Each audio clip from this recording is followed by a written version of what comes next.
Should I keep?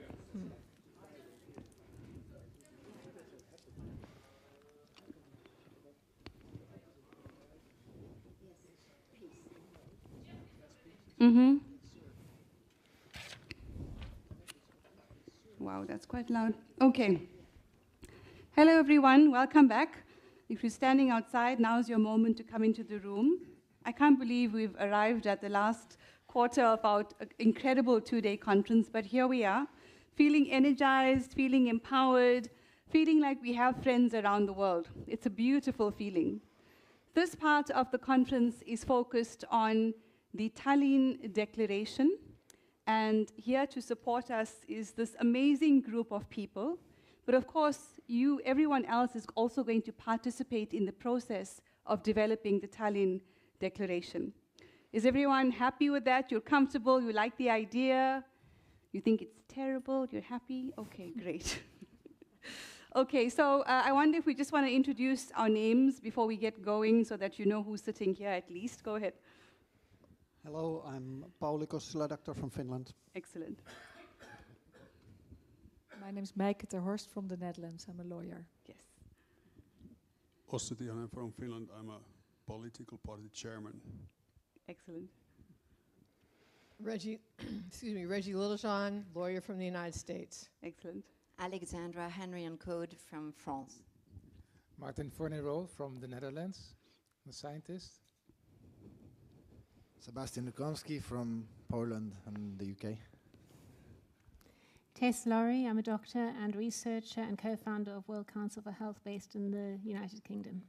Excellent, thank you. So everyone, you might have received a copy of this postcard, right? Remember, way back when, on day one, which was yesterday. And it includes the principles of the Better Way, which are going to guide us through this conversation to arrive at the Tallinn Declaration, right? So if you do have it, we act in honor and do no harm. Of course, you've got the translation on the banner there. We have free will. We are part of nature. Spirituality is integral to our well-being. We use technology with discernment. We value different perspectives, and we thrive together. So those are the 7 principles. And of course, the foundational one, we don't tolerate the violation of rights and freedoms, nor profit, power, and influence coming before the well-being of people and the earth. Makes sense. I think it's something we can all agree on, so we already agreed on something, which is great. Just like, yeah, absolutely. Great. Does anyone else want? Yeah? Should we pass it back? Thank you so much. So, with that being said, there were a lot of action items that came through our workshop today. And some of those action items are going to feed into the declaration. By the way, my name is Shabnam Pelesa Mohammed. Forgot to say that. Activist, journalist, lawyer from South Africa. And so we will pull through the action items into the declaration. Declarations also have a particular look and feel, right? As you know, they sound in a particular way. But we don't have to stick to the rules. That doesn't always work for us. So we also want to be innovative. We want to be creative in how we write this declaration. So we'll share the outline with you, and then we'll open up the floor to content that, did I dislodge this? Okay. To content that should be in this declaration. Tess, would you like to say anything before we go ahead? Yes, well, just to let those people who are watching online know that we had very interesting discussions this morning, and it was a workshop where we had 3 different parts looking at health, human rights, and sovereignty with respect to the World Health Organization collaborating centers and GORN centers, which are the Global Outbreak Alert Response Network centers, which are affiliated with the World Health Organization, forming this supranational structure that seems to be fairly independent of governments and associated, an international network that's associated with the World Health Organization. And then we heard about the legal and lawful aspects of the WHO pandemic treaties and the amendments to the international health regulations, and what can be done by countries and individuals who are not in favor of this concentration of power, central concentration of power. and then we heard about the influence of this digital ID, this rampant push to digital ID and central bank digital currencies, and the threat to our individual sovereignty that these unregulated technologies pose. So these are the discussions that are going to inform the declaration, as well as the information you would have received yesterday watching online about the impact of the COVID health crisis on health and sovereignty worldwide. Mm-hmm. So I'm going to type as we go along as best we can, okay? But we may not finalize it today. That's okay. We'll be doing the groundwork together, and that's what's important. So this is a basic overview, the Tallinn Declaration for Health, Human Rights, and Sovereignty. We will write an introduction that may happen later once we've seen all of the content and we have that context. The content is health first, so health articles and health actions. You'll understand in a second what articles are. Next, human rights law, again, articles and actions, and the actions will come largely from what we've discussed and written down there. And then socioeconomics, articles and actions. We want to keep it as concise as possible so that people who read it actually get to the end. And as simple as language as possible. We're talking to everyone. We're not writing legalese. You know how much we enjoy that kind of stuff. So, and then there's a conclusion. Again, that will be written at the end of the process once we've worked with the content. So, for example, and this is a draft on the human rights law, articles and actions, more articles and actions. So this is what it looks like. Preamble, aware of the erosion of rights, especially during crises worldwide, we reaffirm that life, dignity, free speech, health, freedom, and peace must prevail over corporate colonization and technocratic control. All right? Then we move on to Article 2, and we get quite specific. Limits on emergency powers. While states may respond to imminent threats only with public consent, emergency powers must be proportional to the specific threat, limited in time with automatic expiration, and subject to judicial and legislative review. These are protection mechanisms. Certain rights remain absolute and inviolable, such as freedom of thought, informed medical consent, and protection from cruel or inhumane treatment. Article 3, rejection of coercive governance. We oppose medical mandates that violate bodily autonomy, corporate indemnity that places profit over people, and censorship disguised as misinformation policy. Science must remain open to debate, and dissent must be protected in the law. Article 4, transparency and accountability. All agreements between people, governments, and private entities, for example, pharmaceutical or weapons procurement contracts, must be public. Secrecy enables corruption, and it undermines democracy. Article 5, international treaties must not override national constitutions or public consent. Treaty ratification remains a critical democratic tool and must be used to reject harmful agreements. Last but not least, a call to action. We urge people and governments to review and limit emergency laws, to establish independent commissions to investigate rights violations, and to strengthen local resilience and democratic participation. Power must remain with the people and their elected representatives, not handed to unelected institutions or corporate partnerships. As concisely as possible. A draft, yeah? Maybe that everybody can also... Share your thoughts? Yeah, share your thoughts. Yes. Thank you. Can you pass it to Reggie? Reggie, here's a microphone for you. Yeah. Just on the last sentence, you should add that sovereignty should not be ceded to artificial intelligence. Get that in there. Yes. Okay. So what... I think you did an excellent job on that. So how do you want to proceed? I think we need some structure here. So let's get some thoughts on that health and human rights section. And now that we understand how we're doing this, then we'll move to health and then socioeconomics. Okay. So with respect to the health section, Or you Are wanna- you going to have whereases, or I'll just say, okay, whereas there are no... Is this now health or human rights? This is health. Health. Okay, so this is the new section. Okay, let's just create that one. Okay, great. Go ahead. Whereas there are no specific protections in the pandemic treaty against gain of function research. So that's one of the whereases. And then, there should be a therefore, an associated therefore. Yeah. So therefore, the pandemic treaty in general and the pathogen access and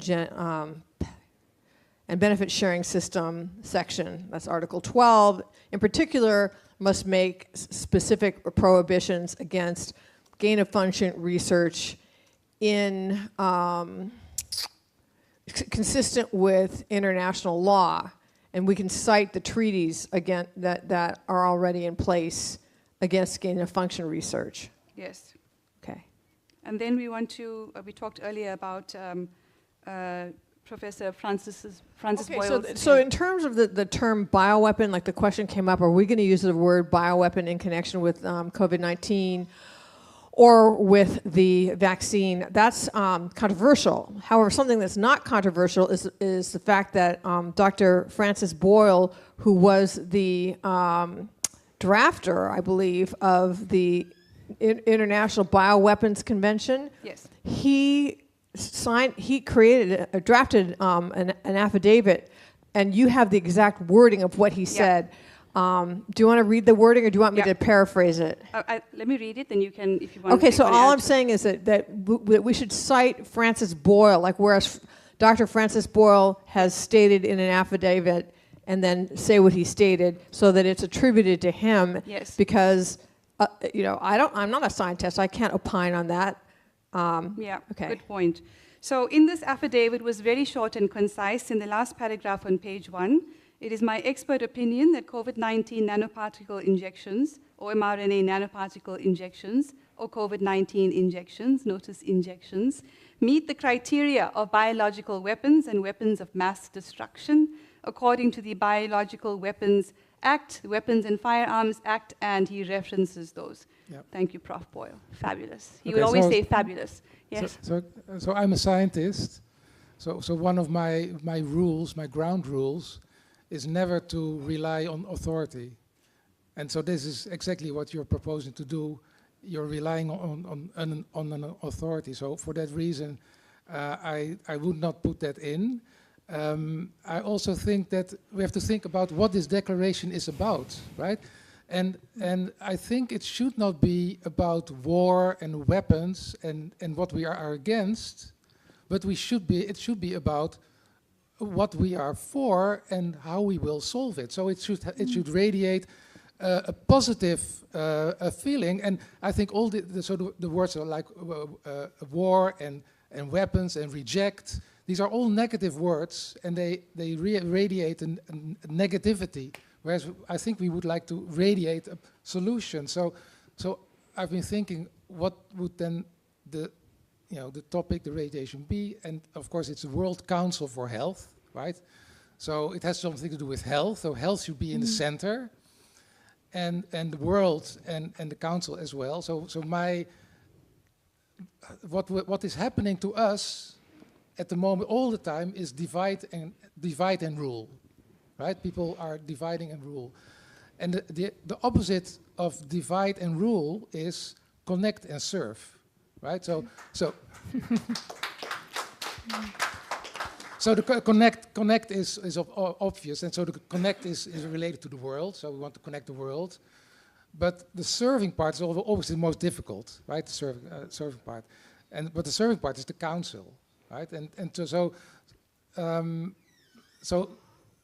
So that will be my base, let's say, my base thinking about this declaration. Thanks very much, Martin. If I could just respond to that as well, I think that's very important. And we have so much to offer in terms of perhaps highlighting that the decentralized model is obviously the way to go, with providing people with choice and emphasizing that there's no time like the present for people to take responsibility for their health, and that, you know, we will be providing the ways, and many different ways and options that they have to do so. Yeah, I just want to mention that Professor Francis Boyle was one of us. So this is why we want to reference him. His expertise is unparalleled in the area. But the way this is structured is articles and then solutions. Articles and then solutions. That's the challenge. These are our solutions, that type of perspective. That's the way a declaration is drafted. That's helpful because many of us, you know, are health Yeah. practitioners and so on. So we don't necessarily know how these legal documents are drafted. So it's very helpful to know that that's how you would structure it. Okay. I'd like to think a bit, what is the purpose of this declaration and to whom? From my point of view, I think it's educating the public that there will be some sort of global emergency or event, and if the people have heard this from us before, they might remember that, okay, I heard something about this before, might this be a hoax? It could be anything. I hope it's aliens or UFOs. I think it's important to contextualize what you've just said as well for those people who weren't able to, you know, weren't watching our discussions earlier. They may not have been aware that we had a discussion around the pandemic simulation that's happening in the United Kingdom at the moment called Exercise Pegasus, and what the implications of that might be for future pandemics, and also censorship and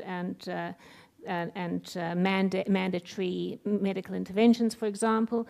So that is something that people who have not been not been able to watch the morning discussions would not be aware of. Yeah. So I would just refrain what you just said. We couldn't say that there will be. We said that. I would disagree again. They are currently playing at this filthy game. That's so. It's not something that may happen. It's going on at the moment.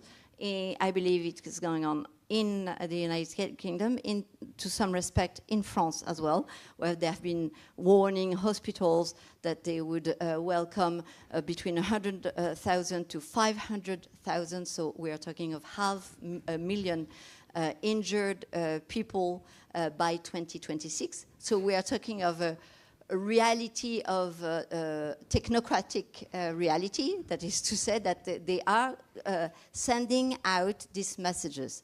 So now how do we react to this emergency that these people are sending that? Do we react like saying, oh, we need to panic? Or do we react by, oh, this is a scam, this is a hoax, we've lived that already? Or do we react like we should? It is about connect and serve the health and the solutions. Yeah, I totally agree with what you just said there, and it's totally going on at the moment. It has been going on for a while, even behind the screens. And I would continue also from that what Ossi told. People seem to think that in many things that ignorance is a bliss. That's even a way to say things. But I totally disagree with that when it comes to the health and human rights. You have to be aware of things and get information about things, and then you will be blissful. There will be pain when you get to learn to know about things, but then along that you will gain the knowledge about things, and then that will bring the peace of mind and also the peace of health. And nowadays there's so much misinformation and disinformation going on about all the issues, and we can't trust the mainstream media at all, so people need to dig out their own information. Well, not own information, but dig out the information for themselves. And that's really one thing what I would urge people to do, to start actively digging out information when it's still available.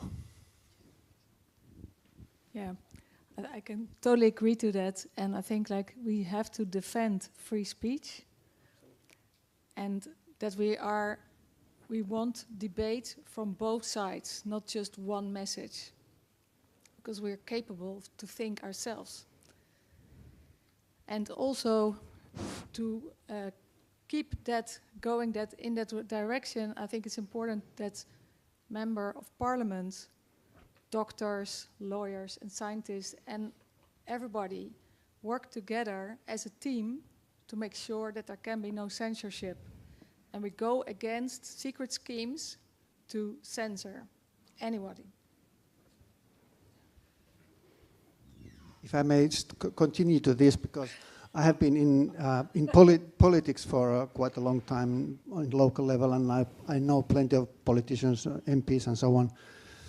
And I would tell to all my friends and those who I don't know, that if you think that you are something special, that you will be in a special group of benefiting all this, what's happening in the world, so you're wrong. You're just a piece of tool what are being used, and then when you're not there, you're useless, and you're just one of us. So please do your best to be on our side. Important. So I should have stressed that I speak on behalf of the young people, individuals in the room, who have asked me to be their advocate, exactly. And I believe that I will be respectful to them, to say that jargon is something that we should avoid and stay far from any jargon that has nothing of practical. And they are used to, like we discussed about, are we facing a war situation? Is war a word that relates with you? And the answer was like, half of me says yes, half of me says no. And in fact, we've been in war for a long time. And so that is to say that we probably need to stick to positive word and not frightening word. Bioweapon is definitely a frightening word, and if we want solutions, we want to be positive. Yeah, so I agree to that, and we should also be careful not to, let's say, play their game, right? Not to respond to their actions, but we should pave out our own way. How our own way. Yes, as we were saying, you can't comply your way out of tyranny. You can't react your way out of tyranny. You have to create your way out of tyranny. Yes, exactly. Yes. Yeah. It would be lovely to hear from Sebastian as the youngest member of our panel. Yeah, I mean, a bit of everything that's been said. I think in a lot of these political declarations, and that's a little bit, it's their game as well in these UN political declarations and stuff. The language tends to be very vague and it tends to be very ambiguous. And that does a few things, but what that mainly does is that it gives them an escape route, because let's say it creates an umbrella under which many things can be put through. So this is a question for us. I mean, are we going for an ambiguous, vague plan of action, or are we going for concrete things? And I think in the light of clarity, in the light of all the topics that have been raised, and how strongly and how much evidence we have to put forward our views, concrete wording needs to be the key here, I think. Okay, so jumping on that, concrete wording, okay. Yeah. I'd like to get back to the section that we co-led. And so there are three topics under that. There were digital IDs, CBDCs, and smart cities. So I'm just going to throw out some concrete wording for people to debate. So in terms of 15-minute cities, say we can start there, whereas, you know, there are, and we need to tie this down, but where there are 100 mayors who have joined a consortium of mayors who are committed to doing 15-minute cities, and 15-minute cities have been started in all these different cities. You know, there's Barcelona, there's Tallinn is one of them, et cetera.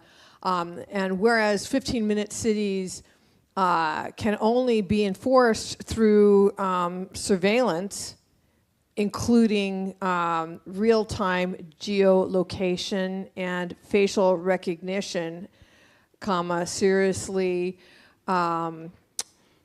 challenging the rights to privacy, so that's the whereas, and then therefore we oppose the imposition of 15-minute cities. Oh, and there was another, I think you were the one who said, another part of the whereas is that, was it you that were talking about the 15-minute cities being passed not even with the knowledge of the mayor or the city council? It's just they're going directly through like the works department that's putting up the lighting, you know, that every city should have, you know, maybe an open debate about what a 15-minute city is, and have, you know, a vote about whether the city wants to become a 15-minute city. I'm not sure exactly what the solution is, but I'm just trying to throw there needs to be a massive awareness campaign about these 15-minute cities and the dangers of them, and that people need to the people of the city should be able to make a decision about whether their city is going to be, you know, a 15-minute city. Yeah, so well, I think that it's forbidden to surveil people at any time. Like, you can only surveil people when they do anything criminal, then with the consent. So it's illegal to surveil people. So we can never consent, and it's also inalienable rights. That it's you cannot do this. It's an inalienable right for us to be able to travel more than a 15-minute walk outside of our front door.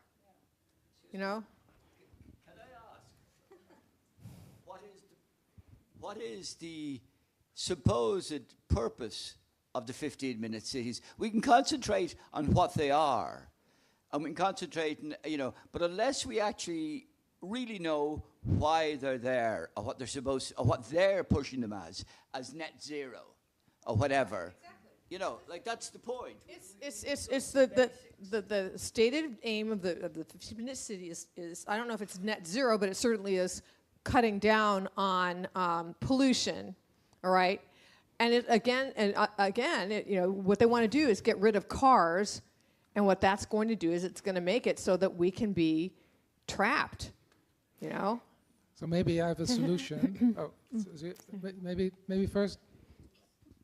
I was just going to say, perhaps one way we could engage people is helping them feel more of the solution rather than the problem, because people are constantly, and young people especially, they're constantly being bombarded and told that, you know, they're this and that, and they should be for that cause or the other cause, and they're always made to feel like they're the problem. But perhaps if we can start a movement, like a better way movement. So very practical. So also in terms of language, you can formulate it as, so the World Council for Health is aware, right, of all these digital problems, but then directly go to the solution, and the practical solution is to create physical meetings, right? So then you don't have to spell out everything that's wrong about the digital developments. Yes. So we're just aware, you know, yes. And maybe you can use that language also in other topics. Yep. The World Council is aware, awareness,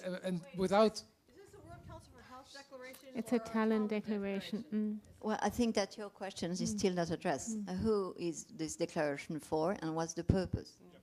Can I just throw in, because we talk about younger people and their concepts and their use of word and so on, and 15-minute cities, we talk about climate change. You know, they are bought with this concept about climate change, and if you put it there, but they say, what about climate change? You know, why do you talk about this? I think we need to work around that concept, because that belongs to the young people today, and they defend themselves and their ideas, then they are brought up in school to do so. I would like to continue about this issue about the climate change, because the climate change is one of those tools what they're using against us. Yes. It's kind of created for that. That when you talk about CO2 emissions, so you can basically justify everything based on that, all the restrictions. And when you really look to the science doesn't support that. That's not. It's simply just not true. Right. Climate change, CO2-based climate change, it's such a huge hoax. And I would urge all the people to find out themselves about this. And then when we get the bottom of this fat lie away, and people realize and they've been lied to, then all the 15-minute cities and all this other BS will fade away by itself. Where does climate change fit? Under health, human rights, sovereignty, socioeconomics? I mean, it's everything. Well, Yeah. I mean, we were connecting it to the 15-minute cities, and you know, I just want to comment on what you were saying. So, in the schools, you were saying that they're being fed climate change. My daughter came home from a public school in Maryland, high school, and she said, "Oh, climate change is, you know, it's going to kill us all." And I said, "You know what? That's really controversial." And then I took my computer and I just said, let's do a search. Climate change junk science. That was the search, all right? Hundreds, at least dozens, but I think pages and pages came up. And I said, you go back to school and you tell your friend, do this search for them. Climate change junk science at school, and show them that this is very controversial. So she comes home from school and she goes, Mom, I did the search that you said on the school computer and nothing came up. So that's the censorship in the schools. They censor it. You can't even get the information. I just wanted to mention that. So that's one of the reasons it's so hard to reach the young generation. It's like they're living in a parallel universe. They don't have the information. And if you tell them, you know, that's controversial, they just think that you're crazy or stupid or whatever, misinformed. I would just like to say like couple of truths about this climate issue. And the one is that the climate has always been changing, it always will change, that's a fact. And then the other fact is that CO2 is not causing the climate change or the heating, but it's the vice versa. Heating is causing the changes of the CO2 levels, and that has been researched. And that's a fact that all the professors who are retired dare to say. But as long as they are in their positions, they need the funding, so they don't dare to say that. I'm still coming back to the purpose of the declaration and to whom it's targeted. And when you create a message for a big audience, there has to be some kind of edge. It cannot be Tallinn Declaration of Health and Human Rights. Nobody reads that. It should be something sticky, something edgy. Yep. Do you want to be a slave the rest of your life, something like this? And then there could be an ingress of Tallinn Declaration of Health and Human Rights. Declaration of solutions. Yeah, exactly. Does anyone remember the Barrington Declaration? Yeah, of course. Okay. So I think that declaration held a lot of value. It was the first of its kind that raised mass awareness. It was also referenced in various other statements and conferences and even in court action. And it seems to me that the purpose of that declaration, like this one, I think, is to inform, to empower, and to unite. Perspective. I've never heard of Tallinn Declaration before this. Yes. Oh no, that. If there would have been a, do you want to be a slave for the rest of your life, then I may have heard. Okay. The Barrington Declaration was within that bubble, and those of us in the bubble knew all about it, and we could debate it. But those of us who are, the 90% of the population who are outside the bubble didn't know. Oh, that's because of censorship, I've been arguing the carbon dioxide, anthropogenic global warming and cooling since 1972. And I can tell you, as a note of positivity, it's changing. For 30, 40 years, I couldn't say that anthropogenic global cooling as they started off. Back in the 70s, they were telling us we were heading into an ice age. Then and then from 79 on, they told us, oh, the world isn't working the way they said it was working, and it's going to cool. And I was in college during all this time, and I was arguing, this is a load of bullshit. And then I was arguing with people, I argued with Michael D. Higgins, the President of Ireland, over this back in the 70s. So what I'm saying to you is, I couldn't get traction during the 70s, the 80s, the 90s, and the 2010s. But in the last 10 years, I'm getting traction. It is changing. The world is changing, and the young people think it's bullshit. I'll ask a young person. I was just going to literally go from there. I finished? Yeah, exactly that I wanted to highlight, because I think censorship is at the forefront of this entire battle. Because all of our point of views, everything we've discussed in these 2 days, is only because we have an alternative source of information and we have an alternative point of view to that of the mainstream. I mean, these are dark ages. These are seriously dark ages of a seriously corrupted and controlled flow of information, completely. I mean, we talk about, we point fingers in other countries and stuff, but in our countries it's that way. In the European Union it's that way, and it's something we have to admit. I mean, the example you just gave about the school search system is insane. It's insane, and we've gone through that. We've gone through school systems, and only now, few years after college, I'm starting to question things that I was taught in the past, and bringing in the concept of the idea of climate change. It's taught to us in school, even when I was at uni, definitely at university, definitely. It's taught as almost in the light of a religion. This is something that we all have to be part of. This is the new world religion, climate change, and so it all starts. We're only here because we've had, let's say, the grace that we've opened to a different point of view, that we're open to an alternative point of view. And now, coming back again to what you just mentioned, with the rise of, or let's say the opening of X through what Elon Musk has done, which has been huge for information and for to combat censorship, because it really is. Now more and more young people are on X. They're wasting less time on Instagram, and they're on X. And there we have a better flow of information. There we see every argument. I'm not saying everything is correct what we see on X, but we have every argument. And the start of everything we are planning to do here starts from having all the sources of information, having all the opinions, all the scientific opinions on climate change, on all the issues we've said. We need to combat censorship. It should even be at I think at the very start of the declaration or something. Dear friends, I just want to say to you, don't be afraid to be misunderstood. So we do it with a heart, like an emblem, you know, with a hand.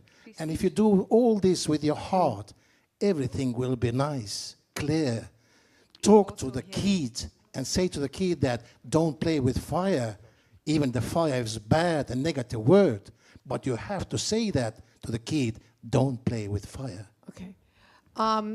In the legal section, you can say, whereas the pandemic treaty requires nations to, quote, prevent misinformation and disinformation, end quote, meaning that they have to censor their citizens, including censoring, you know, medical and political debate.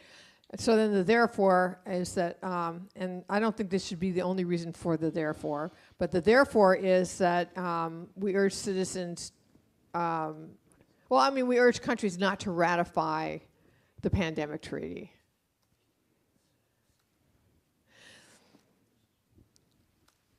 And I want to say something else. I guess this would be under the health section. No, I know what to say. Hey, you. He's so funny. No, I think his question hasn't been answered, and the first question we should first. Yeah, but this is quick. Okay, so in the health section, whereas the pathogen access and benefit sharing system, that's Article 12 of the Pandemic Treaty, greatly increases the chances of lab leaks and bioterrorist attacks. Therefore, and that would be another reason not, you know, not to ratify the treaty, but then also to not to ratify. I mean, I don't know what the solution is. I mean, we shouldn't have a pathogen access and benefit sharing system. No, so we can't fix it. Yeah, it can't be fixed. Yeah, so we need to jettison the PAB system. Exactly. But I think what we are seeing is a slight sort of we're not really identifying the target audience, because on one hand, if we're talking about guidance on not ratifying the treaty. We're speaking to governments, aren't we? No, also the public. Whereas, well, the public don't necessarily have any say in ratifying the treaty. They do in legislation, they just don't know about it. So this will help them to understand that you have a role in treaty ratification. So we want them to ask, they need to motivate their representatives to not to ratify. Decision makers are original citizens too. And I think the purpose of this declaration should be to find people that are not in our bubble, to someone who are outside of our bubble, to wake them up, to start them thinking. We could, I've done marketing my whole life, and with quite a big success, I think. So we could try something very different. For example, let's have a beauty contest of misinformation. And some young, beautiful woman there. I think that at least a billion men would read this. I think Sinja would win that hands down. How about some middle-aged, beautiful women? Yes. I mean, I think that I love the misinformation beauty contest. I think everybody here should be a contestant, including you. Mm-hmm. Mr. Information. I don't know if I help you with your question, which is critical. Who are we reaching out and how? But I would propose the declaration of alternative health defense. And I would suggest that at the very top of the document we have the target audience, or we don't need to call it a target audience, but the audience who we're addressing the document to, and also who is involved in comprising it. So I think we should say, it should be where it came from, who contributed to it, and the meeting, so that it's clear. If this is targeted to the decision makers and governments, then it could be something like this. That it could be to anyone. Alternative health defense is to the people, to the government, to the medical doctors who are still at the 10th dose shot on the elderly. Would I read it? Well, I think it should be something. But then you know it exists. You have an alternative health defense. Yeah, I mean, first you have to figure out what is the target audience, and then what is the title. I think it's the missing middle. So along the continuum, it's those who are aware of the challenges and the solutions, and those we assume are not, because we make a lot of assumptions. Ideally, what we're trying to do here is a document that brings these groups together, but targets the missing middle, as in those who are on the fence, are open to ideas, and could potentially join us. That's a very powerful audience. The ones right at the other end who are not going to listen to us, that's a big, big time, energy, resource investment. We'll plant seeds, hopefully along the way they find them. But I think that missing section in the middle, we really need them for the road ahead, not only for the extreme challenges, but also for their ingenuity. Could we also add there to the declaration that it's like declaration of awareness? Mm-hmm. Because that's basically what it's all about, that people should be aware of things. And somebody mentioned here about this mis and disinformation, that it's prohibited, and they try to prohibit it. But then I think there will be a big problem for the mainstream media, because that's all mis and disinformation. The mainstream media, that's what the main source for mis and disinformation is nowadays. May I ask, Ossi, you're good at marketing. Would a title like sovereignty versus slavery, or sovereignty over slavery, or something like that be a better title? Sovereignty over slavery? Would that something like that? Yeah. Yes. Sovereignty over slavery and alternative medical. What did you say? Alternative. That's a target audience. Well, that is included there. The medical side is there. I think that's a good idea. Tallinn Declaration, and then this sovereignty and sovereign. But I think sovereignty is maybe too difficult a word. I would say just freedom or slavery. Self-control. But we say just like freedom declaration, whatever. Like I think the word freedom has been used so much, maybe overused, but self-control over the alternative. And it should be graphical. The lady has a comment. Graphical. Go ahead. Some photos in the front page. Can we have someone to help with the mic, please, if that's okay? Yes. Because so much has been included in the school curriculum about sex changes, about sexuality already. When I saw a long time ago what my children were, what kind of books they had and so on, it wasn't age adequate at all.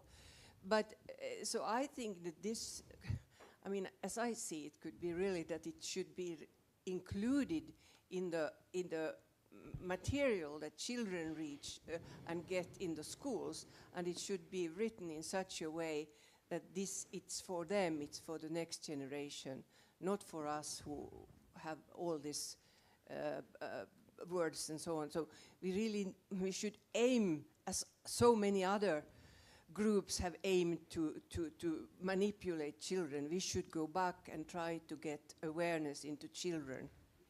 It's a good idea, but how do you get these things into the school books? I think the Declaration of Tallinn is something that we have to concentrate right now. Right. And if you watched the Thales commercial, there was a young, beautiful woman doing all kinds of things. Some women might look this and what they do there, and men watch that, okay, beautiful woman. But both groups watch it. May I just hand it to Sebastian? He's been waiting. There we go. No. No, about just to get to the issue about children needs to go through the parents, just very quickly. The parents is the key. So if the declaration and if any wording resonates with the parents, then that's the way forward. That's the way through to the education system, because parents are the primary educators of the children, should continue that way, and that's what we defend, all of us. And the parents are the primary educators of the children, not the state. So the parents are fundamental here, and how they understand what we do, and how, let's say, in the context of the political declaration, they understand it. That's what we need to kind of guide ourselves by, in my opinion. Thanks very much. If I could just say, I think there is we could decide whether the declaration itself is just about restoring creativity to childhood or children or whatever, imagination and creativity, or whether that's a section that's just, it seems like there needs to be a specific section. Education section, including creativity. Just do you think it's education, or, because education can somehow seem part like an institutional thing? Yeah. Just for a catchy title, you can also call it, for example, The Great Escape. Yes. Yeah, we have to. Okay, so I just want to say something about children. That's a good one. The Great Escape. Okay, instead of the Great Reset, we have the Great Escape. The Great Reset, right? No, I just want to say something. I'm all in favor. As a mother, I am all in favor of getting appropriate, good stuff into the schools and bringing our kids up right. But as an activist, I want to communicate the urgency of what we're doing here. Okay. I don't think our focus should be on kindergarten, okay? It's going to be 20 years before these kids grow up to be activists, hopefully. Maybe they'll never be activists. We have to escape, the Great Escape now, with the CBDCs coming down, the central bank digital currencies rolling out now. And yes, we need to bring up the next generation in a free way.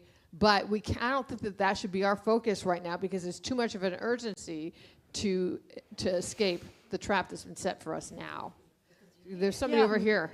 Yeah, I was just going to say, in light of the conversations we were having this morning about being prepared for when the internet goes down, etc., we may need two versions. I think we need one which is an A5 two-sided flyer, which is just coloured bullet points, and which could be printed off and delivered to your neighbours' doors. And then, okay, have your one with paragraph 2.1. But to me, as soon as I get into 2.11, I'm out of here. And if I was the general public, I'd have been gone on paragraph 1 point. That's a great point. So we talked about this earlier. What we'd like to have is a one-page version of the declaration that we turn into a flyer that's easy to read and understand, and then the longer version for those who want a deeper dive. Yeah. So just put it very short into words. Unslavery declaration. That's it. And I would like this. I'm talking to the marketer guy here. What would you think about the declaration of the health escape? Health escape.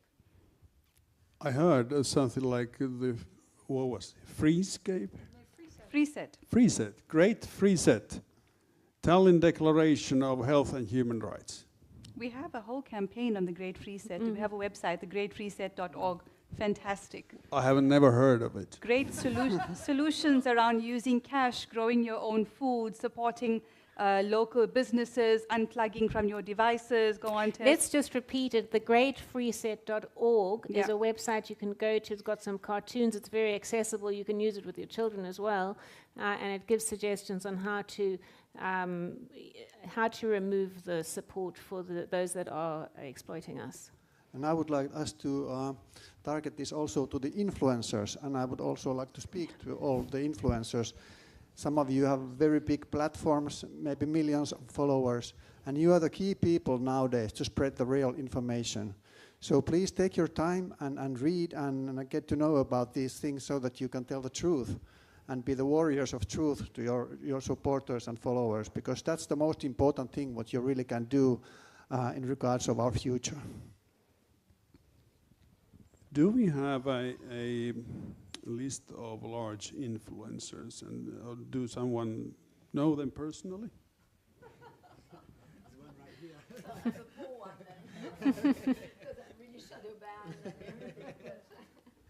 So this is the Great Reset website, the Great Reset, and you'll see the first one, Escape the Digital Dungeon, and within each of these challenges, there's levels, you know, so ditch your phone for a day, or ditch your phone for a week, that type of thing. Small, shop small for a big change, it's our cash, use it or lose it. Beautiful cartoons there from Anne Gibbons. It's beautiful. It's time to break up your relationship with fake food. Fiat currencies, know the risks. Great Reset gifting, 30 meaningful ideas for gifting, and so on and so forth. Yeah, it's a beautiful website, the Great Reset, but in order to understand the Great Reset, you have to be kind of in the in crowd already. Yeah. So that is the so therefore, I would say the Great Escape is more catchy in my view. Yeah. I also like this sovereignty or slavery. Yeah. Well, or we could say escape from the digital gulag. Escape, you know, no, really. But gulag, that wouldn't necessarily resonate with younger people or a range of people, I would think. Well, escape from the clown world. We really are living in a clown world now, I think, and basically what we are talking about is truth. We are missing the truth about many things, and that's the big problem, and also common sense. So I think I can understand that we really have to be debating about issues like how many genders there are, really. I mean, and these kind of issues, we have so many going on, how they try to mess with our minds. So back to the truth, and that's, I think, the simple message in many ways, what I would like to say. Can I just... Other way around?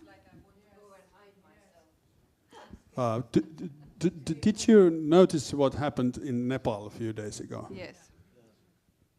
How about Could you explain what do you do when they cut your Wi-Fi? Can you explain it? What happened? The government shut down major social media services, and the public, especially the young ones, they rioted, and I think there were some ministers who were running on the streets and beaten, etc. And the government buildings were burned down, and this is something where if you cut from the young folk the Wi-Fi, then it's a riot. Yeah. Well, it's not a good outlook to go towards, I think. And I think, well, I thought it was quite interesting to hear that Tallinn is scheduled to become a 15-minute city. And we could say something about that we've never been asked. We never said yes to Tallinn being a smart city. And that we want to remain, be free and be able to express our own thoughts, do what we want. And not be manipulated, our minds. This manipulation programs is secret and also evil. So something about that, like this manipulation, is just atrocious, I think. So perhaps what we could do is attempt to create a draft today, but we can't possibly finalize it. And this process is very healthy, it's constructive, it's important. But what we can do through our dear friends at World Council for Health Estonia is to create a public participation process, exactly the things that the other side doesn't do. So we can create a way for people who have registered and are participating, or even people who are watching online, to be able to contribute towards the process. And then we arrived at a document that we've actually been a part of. We can set ourselves a time frame to finalize the declaration and then to translate and promulgate it. Does that sound like a reasonable proposal? It sounds like a wonderful idea, Shabnam. Okay. And I just thought maybe we could call it the Great Creation, especially because we're asking everyone to contribute. Mm-hmm. The Tallinn creation. I think it's a great idea. I would just minor a bit the thing by saying that if we still do not have at least a common idea of what is the purpose of this declaration, yes. So we can and what would be the title, yeah. then it will be difficult to engage even more people, yeah, and to create even more complexity to the first question so let's focus on only that now. Okay, purpose and title. Okay, I don't have anything about the title. So in terms of the purpose, yeah, okay. It seems to me, I mean, I think the Great Barrington Declaration, I'm not sure about that. Other declarations that I've been a part of, I think, have been very successful or effective when they have a declaration that is signed by recognized experts, okay? So you've got like the VIP or the expert section, and then you have anybody who wants to sign can sign. So you've got like maybe, I don't know, 50 experts or whatever it is. Oh, why are you showing me this? Oh. Okay, that's fine. Yeah. You know, you've got however many experts worldwide. Like we've got the people here, but then we can get other people, other experts to sign. And then you can open it up for signature for additional people, anybody who wants to sign. So it becomes like a petition, you know, and then that way you can actually gather those signatures. So you've got people's names and email addresses that will help you, you know, create movements in other countries. Also, we could add to this what you were just suggesting, fundraising campaign, some kind of you know, crowdfunding system, because all this spreading this awareness, it also needs money, finances. So when we collect the names, we could also like encourage people to donate something little. Then from something little comes a lot when many people do that, and that would help greatly this important message to be spread. What is that sound? I'm not sure. So there's a note that's come from someone. Let's focus on health and law, what we discussed in the workshops this morning, and why we need to keep political and, I would say, economic sovereignty. So that's what we discussed in the workshop. So that's a contribution. I mean, okay, so we got to talk about CBDCs and digital IDs. So, but we're going to come back. But what we're going to come back to do is the title and the purpose. When we agree on that, I think the rest will be easier. You know. But I agree with you on that, because I agree with Sebastian as well. We've got to be very specific. Yeah? Mm-hmm. How about the Tallinn Declaration co-creating a better way for the children, or something like that? For all of us, for the future. It's for us, because co-creating a better way, just simple like that. Yeah.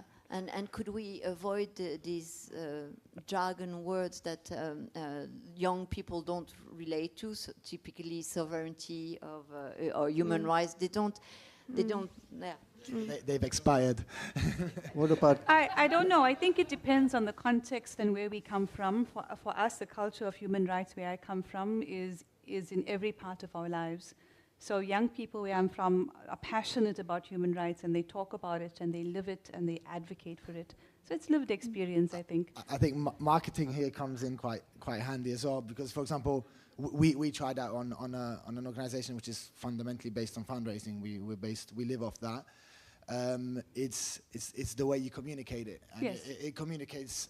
It resounds better to a younger person.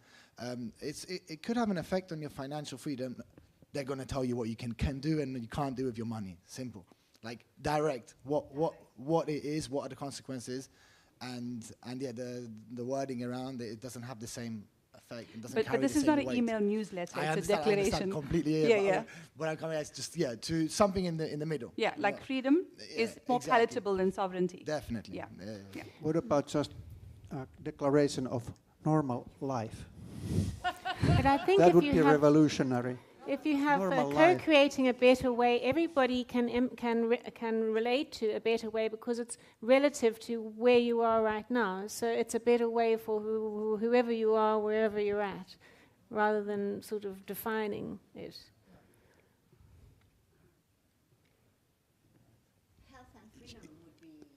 Health and freedom. Human rights is the one of the question mark here, I think. I hope they are. I hope they are synonymous. Otherwise, we have an issue. Definitely not human. I would go for just rights. So what was interesting for me becoming part of, I've been obviously, involved in health issues before COVID. But when I entered the health freedom space formally, what was interesting for me was this sort of hesitancy on words like human rights and activism. It took a long time to help people understand that health is a human right. And activism is what we do to change the world.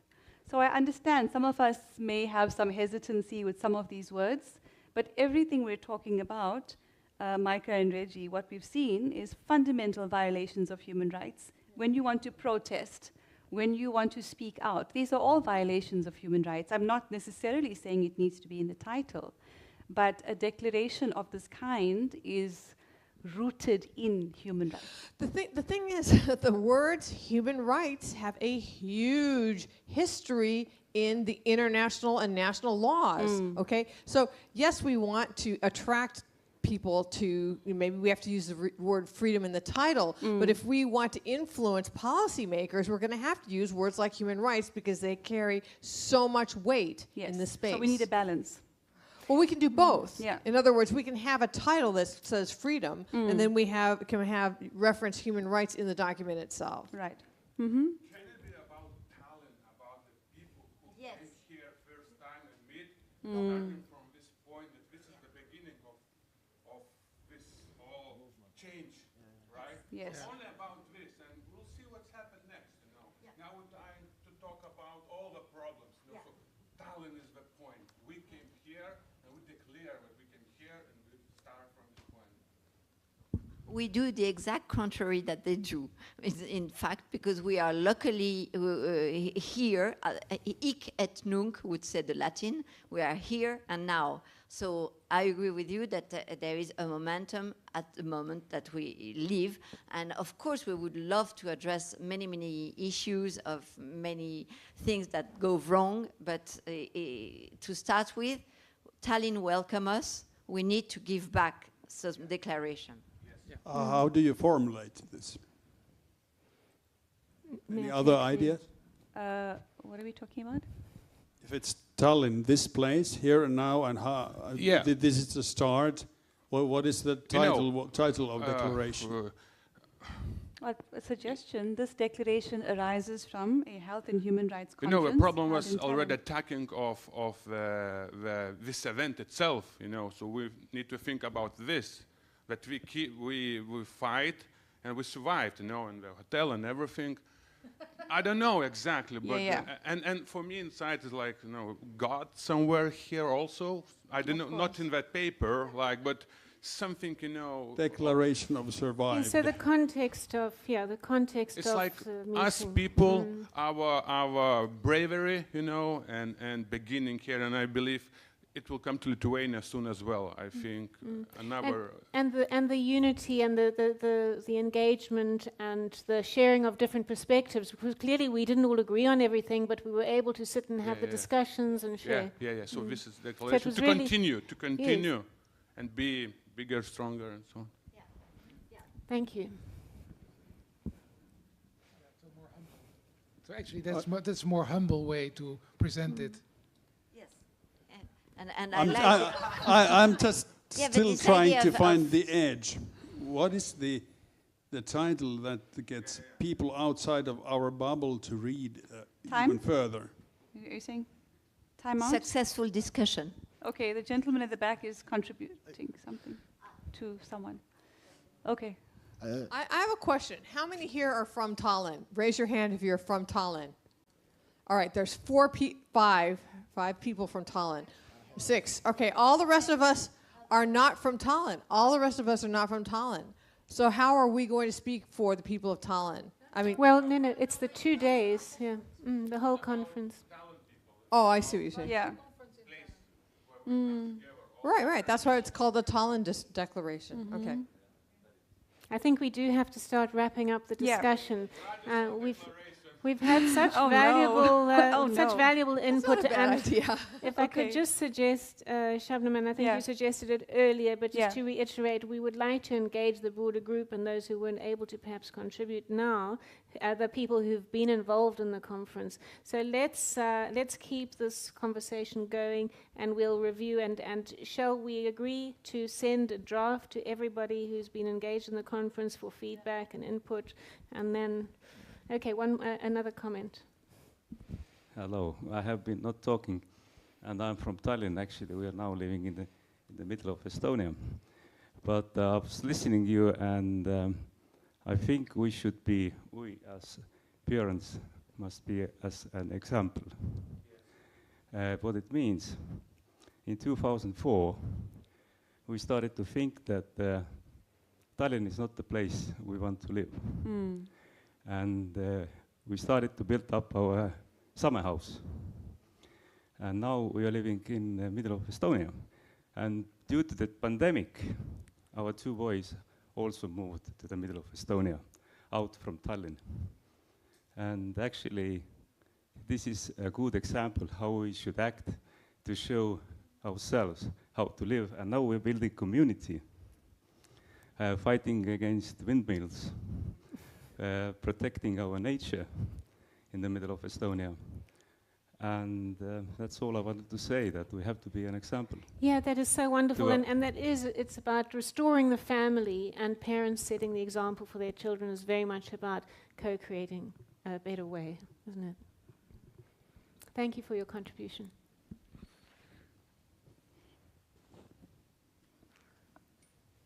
So, do we need another 15 minutes, or shall we summarize our plan of action?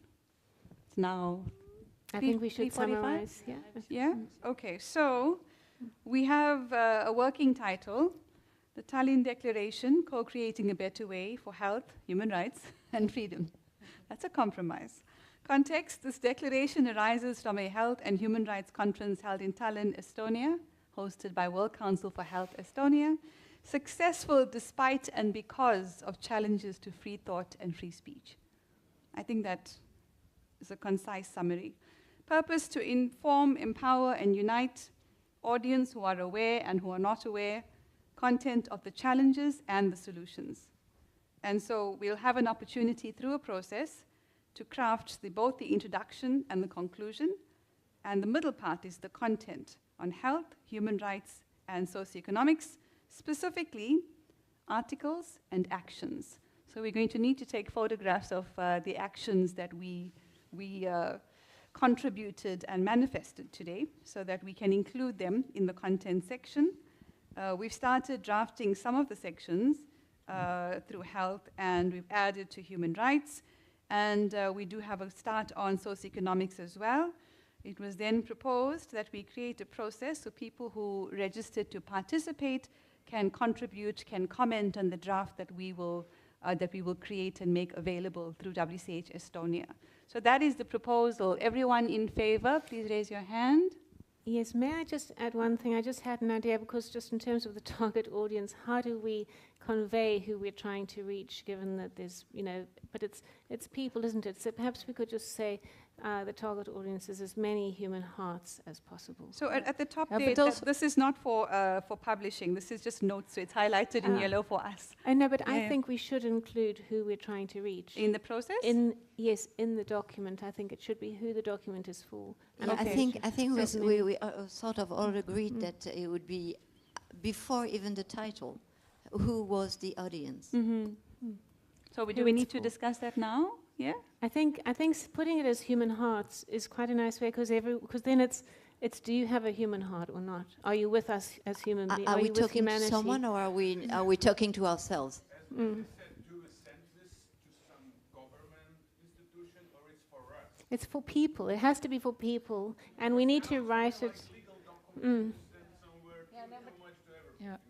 Yeah, but I think like it needs to be very short. Like we can make a basic document to think through our think process, but the document itself, especially if we want to reach out to young people, needs to be very short.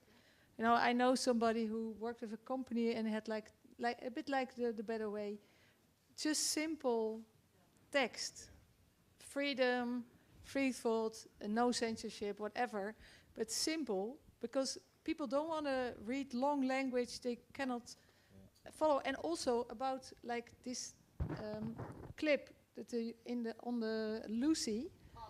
It could be linked, this document, to some material. No, but like, I think like we should. Yeah, we could make a TikTok movie, a short clip about this Lucy part. About, maybe, well, it's of course like it's an advertisement of an easy life, but in reality, it's awful. I see. No, because I don't find it let's say I'm Lucy, which is a propaganda film. I'm not going to relate. I thought that we were going to declare for positive solutions, but not in reaction to the nightmare they are imposing on our youth. So if you now react to Lucy and you want to put the video, you're just doing their game of propaganda.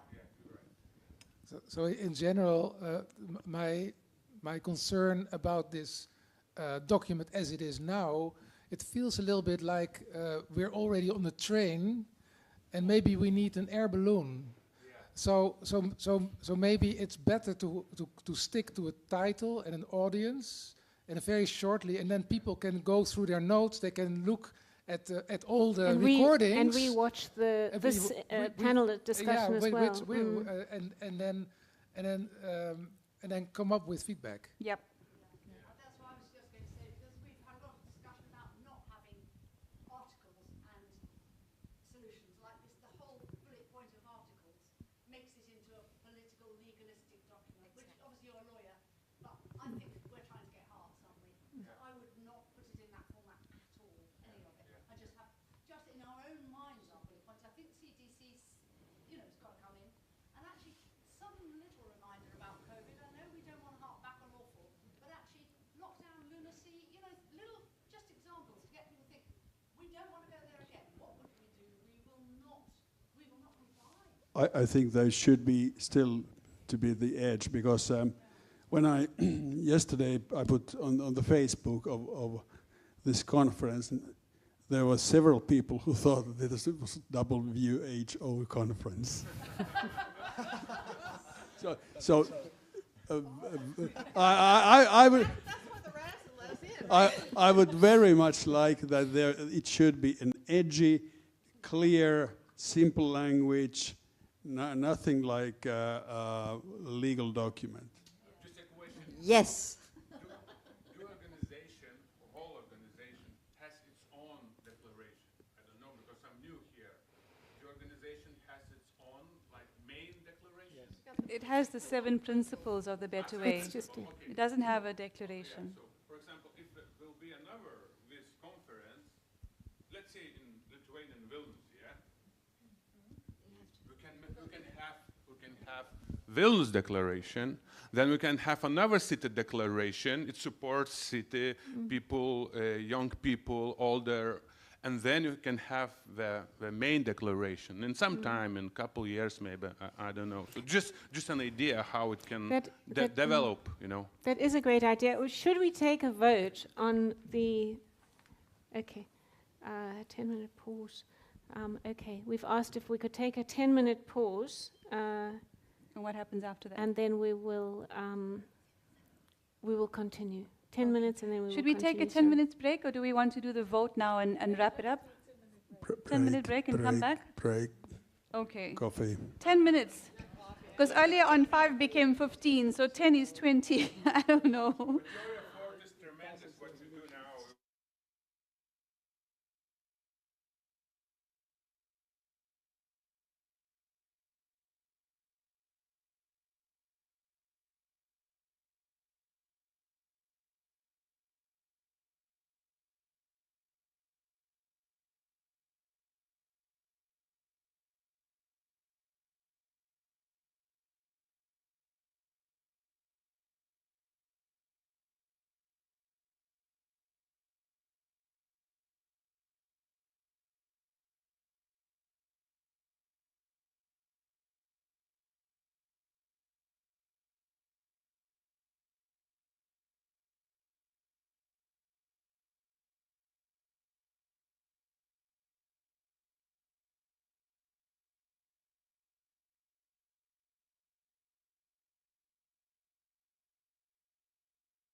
Always ready. I like that.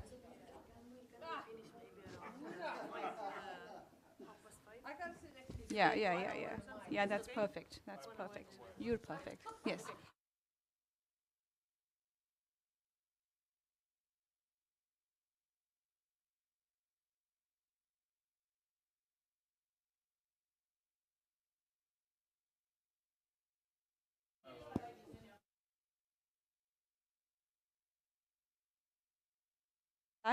Excellent.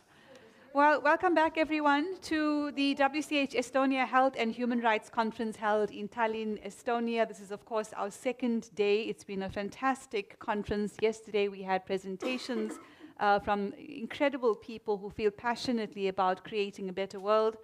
This morning, today, second day, we dedicated to workshops focused on health, human rights law, and socioeconomics. And this afternoon, we have talked about some ideas around the Tallinn Declaration and what the process should be. Shortly, we'll embark on the last part of today's conference. I'm feeling a little sad already, but what I am happy about is what we did earlier. The discussion that we have proves that we can sit down together and have different perspectives and discuss them robustly but respectfully.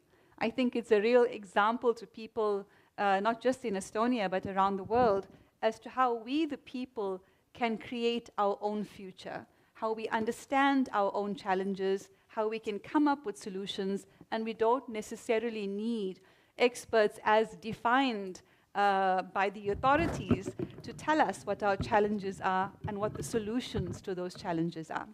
So thank you very much for participating in this process. I think we're just missing Micah. She should be with us shortly, but we're getting mic'd up. If you're watching us online, thank you very much for joining us for the last 2 days. You will be able to watch the conference both yesterday and today on playback, and we encourage you, of course, to do so.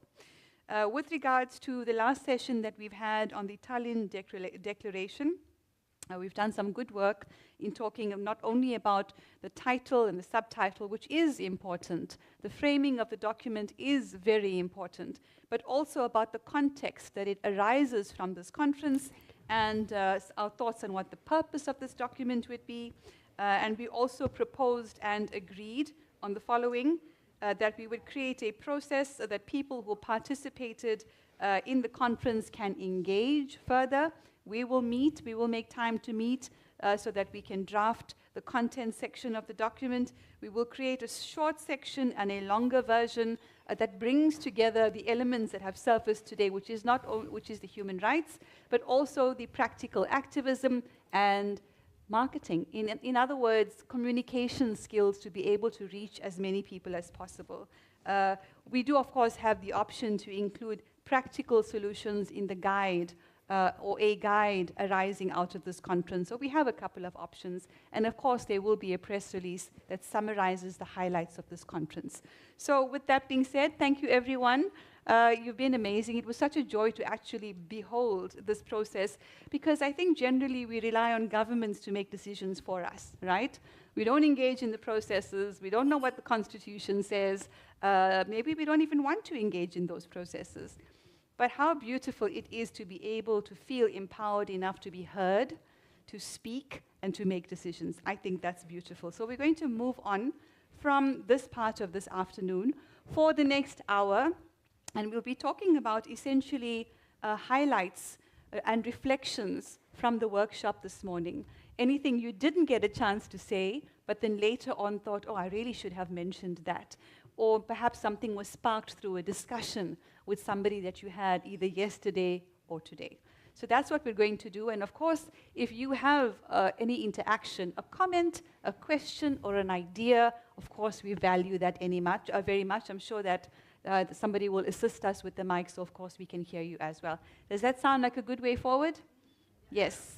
Okay, so who would like to kick us off? Anyone have any thoughts that come to mind immediately that you want to highlight on day 2 of the Tallinn conference? Well, I would like to say something, yes, Shabnam, because I co-hosted the first workshop this morning with Dr. Jan Rugby from WCH Scandinavia, And what we had decided to focus on was the WHO collaborating centres and the GORN centres.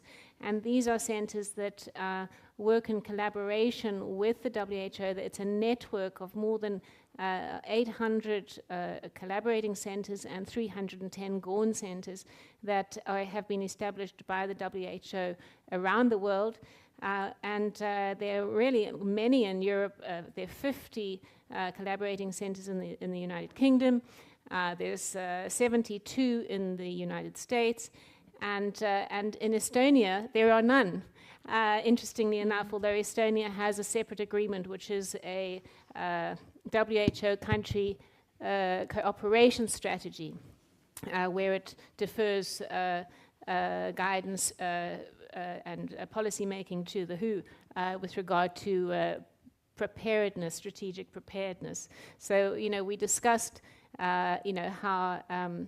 how the WHO influences country governments in different ways, or acts as a supranational body that actually is governing countries without the country governments playing a role.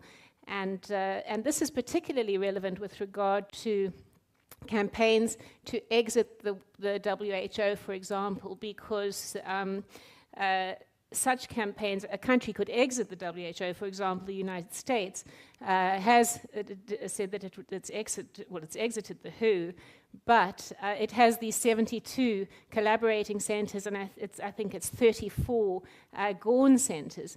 So, and these centres include key United States institutions like the FDA and the NIH, the NIAID, which was obviously Dr. Anthony Fauci's institution, that had a big role to play in the COVID crisis that's just been, which has, obviously left its mark on everybody. So we had quite a robust discussion about how exiting the WHO really is insignificant when the WHO has such a huge influence in a country, in its institutions, its universities, and its key governmental institutions. Absolutely. I thought you and Jean did a fantastic job, and shout out to Lucinda van Buren for all the amazing work she's been doing behind the scenes. It truly is incredible. What was very heartening for me was to see people engaged on that question of the FOIA. So freedom of information applications that we are encouraging citizens, people who are, you should be the decision makers in your country, you have a right to information. So I thought the ideas that came through on what questions or what documents we should be asking for was very significant. Any thoughts on what stood out there for you? Hmm? So that was a very enlightening session for me, because it appeared... Yes, that session was very interesting, enlightening for me, because in my own country there were no less than 28 of those WHO collaborating centers with all kind of projects, and it made me curious where these projects are done, and so that was not so surprising. There was certain institutions and universities in my country. But then when I wanted to know what they actually were doing, it appeared that their work plan and their yearly progress reports are confidential. and so there is a link, but it's only accessible for WHO working group members. And so I imagine there's a lot of funding going into those projects, whereas we, as a public, cannot know what they are planning and what they have been doing. And you are a scientist from the Netherlands. Yeah, I'm a scientist from the Netherlands, so I looked at my own previous institutions, among which is Erasmus Medical Center, and there was indeed a pandemic preparedness type of collaborating center there. But what they were actually doing there and what they were planning is not transparent at all. Yeah, and these agreements with the World Health Organization, they can be for a minimum of 4 years, but often they've been renewed many times. And if you look at some of the new contracts, they are looking at pathogen storage of rare pathogens like viral hemorrhagic fevers, rickettsias, which cause Lyme disease, the pox viruses, and anthrax, and all these sorts of things. And so it really does raise questions as why do we need to store all of these dangerous pathogens and mess with them and then make them accessible in a confidential arrangement to the World Health Organization rather than country governments. So these are the really interesting things we've been discussing. That's right. I mean, I'm all for pandemic preparedness. I think that's an important topic. But the best way to prevent pandemics seems to me now is to not to collect dangerous pathogens in a intransparent way all over the world, because that seems like a no-brainer at this point. Yes. So I was again also very interested by this panel, because it was really eye-opener to see the in-depth functioning of the World Health Organization at a level that I am not used to check. And what was terrible to me was that it was actually completely unscientific, in the sense that I did the same, we reacted the same way, which was, let's see the results, or let's see their current plan, or the details, and we couldn't have access to that. So that is to say that we were under the strong idea that there is an urgent need for a separation between science and politics, science and government. So there is something that doesn't go right, and typically when the politics are influencing the science to the point that the World Health Organization, pretendedly to be for the people, doesn't give access to their ongoing research. So that was one point. Yeah. So in France, of course, we have the great idea to separate the church and the state. Yes, right? Exactly. That's and I think we need something similar now to separate science from the government or from politics. Because otherwise what happens is that you get some articles reporting on adverse effect of the vaccine that keep on putting these sentences that otherwise they wouldn't get published if they were not, which is, but vaccine did save lives, and this is just numbers that nobody agree on, and so those kind of sentences are political sentences, but they have nothing of science. So that's one thing. The other thing that I was interested by was, so I checked obviously in France, and I was surprised that the people in charge of the French project, the databases and collaborative centers, were not from France. So it was just like, oh, this is a bit strange, because they are in the Pasteur Institute, in French environment, and yet they are not from France. So I look at the technical level, and the technical level, they were in Germany or in different countries. I was just like, okay, let's see what's going on in Japan. Well, so what I found in Japan is that there was absolutely no Japanese in charge of any of these centers acting in Japan. And Japan is full of brilliant scientists, or medical doctors or whatever. You don't need to extrapolate. And further than that, it was even Chinese. And we know that Japan and China relation has not been so easy in the past, to say the least. And so it was very, do Japanese people are aware that Chinese are involved, and the same goes in France. Chinese are involved with the health organization. So it's one question. And then I want to see the Morocco. And Morocco, again, have brilliant scientists, but no, it was not Moroccan people from Morocco. It was, again, people centered a lot in Germany and or in France. And I was just like, okay, so really this is nothing but a presence, a local presence of science or medical advice in the country. It's a political instrument to influence the population, which we knew to start with, but it's always good to have evidence of it. Thank you. Great contribution. Any other thoughts, questions, comments on the first session? I would just like to say that one of the most interesting collaborating centers that we looked at, we used as an example, was the Uppsala Monitoring Center. So this is the pharmacovigilance database, the university that has the contract or agreement with WHO to look at the pharmacovigilance data. These are the adverse drug reaction data. And obviously, we've just had the COVID-19 crisis, and we didn't hear anything from them, certainly in the press or public media. There was no information about what the pharmacovigilance databases were seeing in relation to the new drugs that had been rolled out, the new injections that were marketed as vaccines.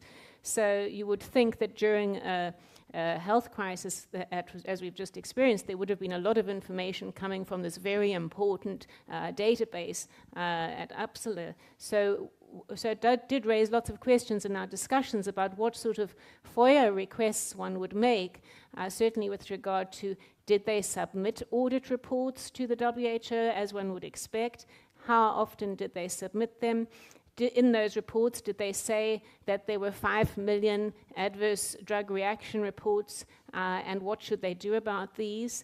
This is the sort of information we really need to know as the public, because most people, and I'm sure most people watching, have no idea that the WHO's own data monitoring database has shown unprecedented levels of adverse drug reactions in relation to the COVID-19 vaccines. Now, I was also shocked by the presentation of this morning, because I really thought that was in the amendments of the International Health Regulation, which has not been approved on a on the member state level, that it was going to be implemented in the future. I didn't know that it was already implemented. So it turns out that because now in the 24 amendments of the International Health Regulations, it provides for local presence of WHO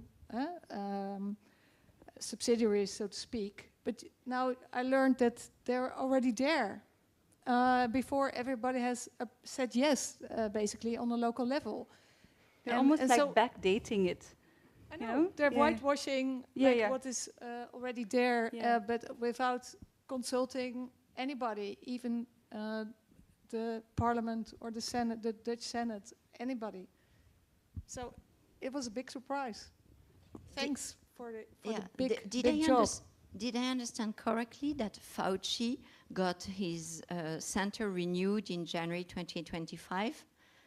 Well, the NIAID is part of an agreement, a contract or terms of reference with respect to a particular USA collaborating center. So the NIH has had it has a contract to I think is it the biological standards, so it's to do with vaccines and blood products, I think it was either 289 or 491. So they've had this agreement renewed, and it has a provision for the NIAID, which is Dr. Fauci, who's a very controversial, and many have indicated that he should be due for criminal charges based on what his conduct was during COVID. So it does seem very shocking that since in January 2025, that contract has been renewed for another 4-year period. So yeah, that was really shocking to me to see this grant action. January 27, 2025, if I remember correctly, because I was so shocked. But don't quote me on that, but it seems that that's what it was showing. January 27 of the year, this current year, 2025. Can we take a pause just to hear if there are any comments, questions, thoughts, ideas from our audience, the people who are with us at the conference? Were you surprised by what you heard this morning, or did you feel like, well, it's just business as usual in your country where these systems exist, you don't know about them, and then you have to rely on an organization that you trust to bring this information to you? Go ahead, John.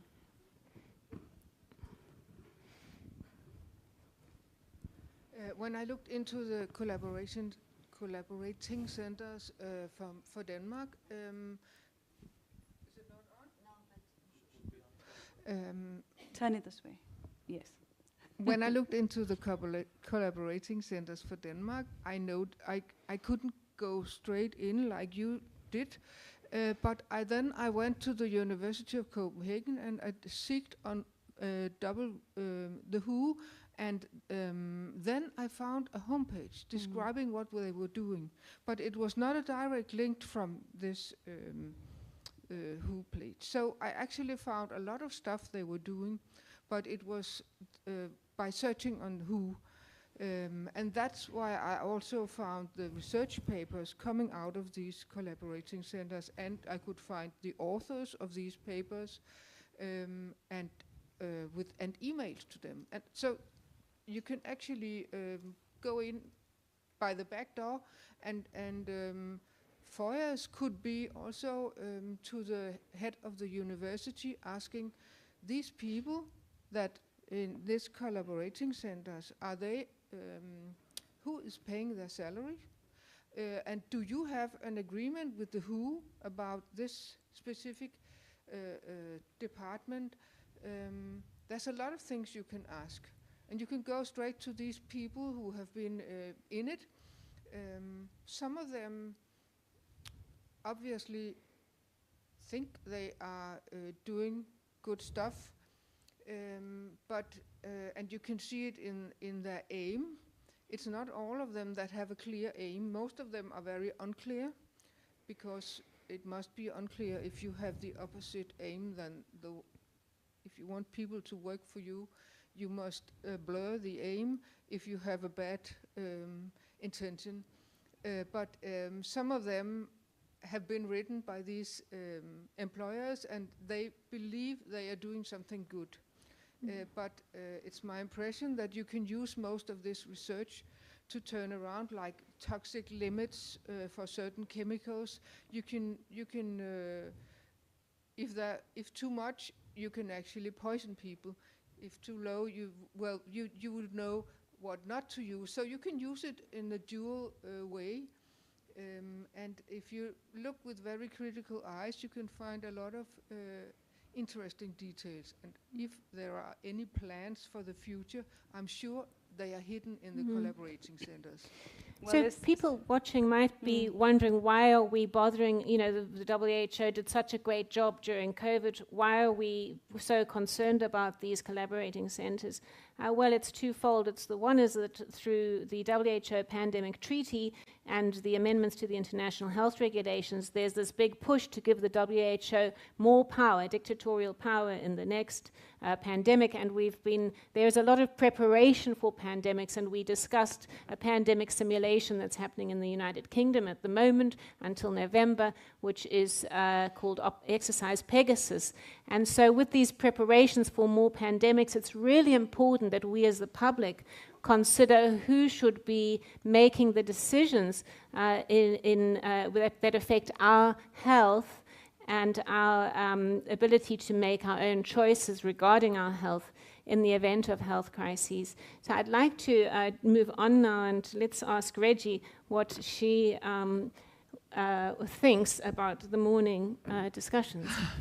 Well, unfortunately, I wasn't there for yours. I apologize. But to just say something about, I don't remember whether it was the pandemic treaty. I think it's both the pandemic treaty and the international health regulations that make it quite explicit that the authority of the World Health Organization is going to be expanded, not only the way it was in the past to respond to a pandemic situation, but also to prepare for a pandemic situation. So the word, preparedness and response, pandemic preparedness and response, means that they are going to be in constant control, okay? This is not just something where they sort of kick in when there's a pandemic, because you're always either in a pandemic or you're in between pandemics, and you're preparing for a pandemic. So that means that they are always, in control.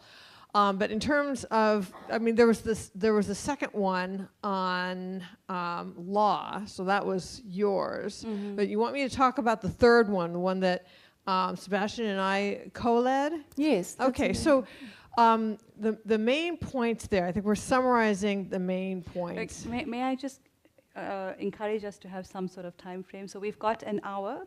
If we can dedicate that to 20 minutes on the last session, socioeconomics, then 20 minutes on the human rights law session, and then 20 minutes on sustainability.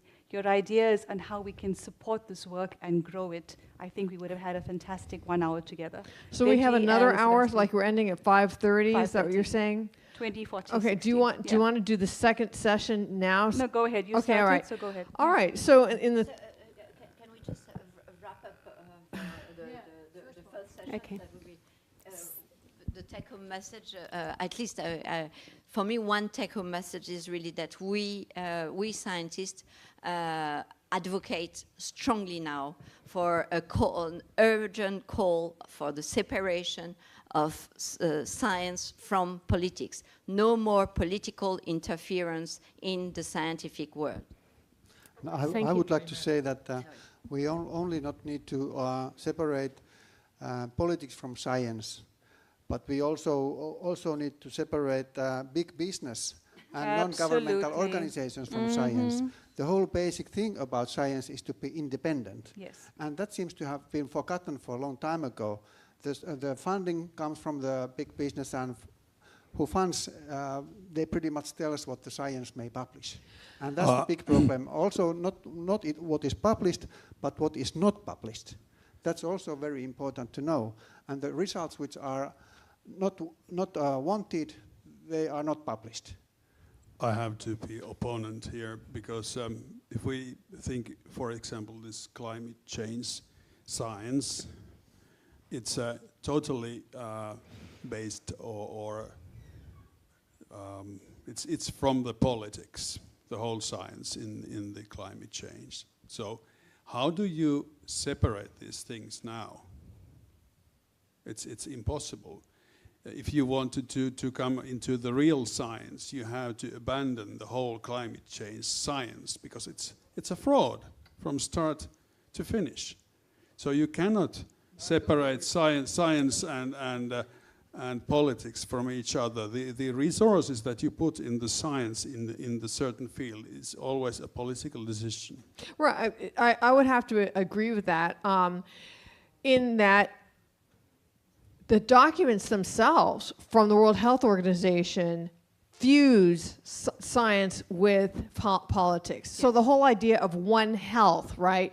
That human health is, and this I guess is in the second section, but that human health, plant health, animal health, and the environment are all fused together, which fuses in climate change, is a political decision, and it's in the documents it's in the pandemic treaty. So I don't know how we can separate them out if they have fused them together. I think probably by eliminating conflicts of interest, but I agree with you, it's difficult to separate because we have member state delegates unelected by us going to the World Health Assembly and making decisions that are not in our best interests. That's politics in health.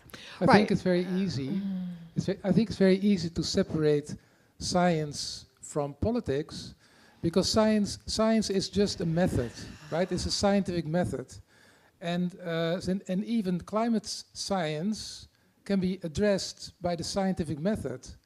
And the only thing you need is funding for independent scientists. And if that happens, then the scientific method will solve it. Okay. Exactly. The only problem is that politically, my understanding is that people who go counter-narrative, like real science climatologists who have said, you know what, we don't believe that climate change is real or that there's a problem with the numbers or what, they can't get published and they lose their jobs. Because it's politicized. Exactly. That's exactly what we're saying. All right. So that's why. And gosh, don't take my so that happens because the science is politicized, and normally scientists are very much interested in counter-narrative discoveries. Right, exactly. Unless right? it's That will politicized. that will give you the Nobel Prize. I mean, you don't get a Nobel Prize by saying what everybody already believes. Okay.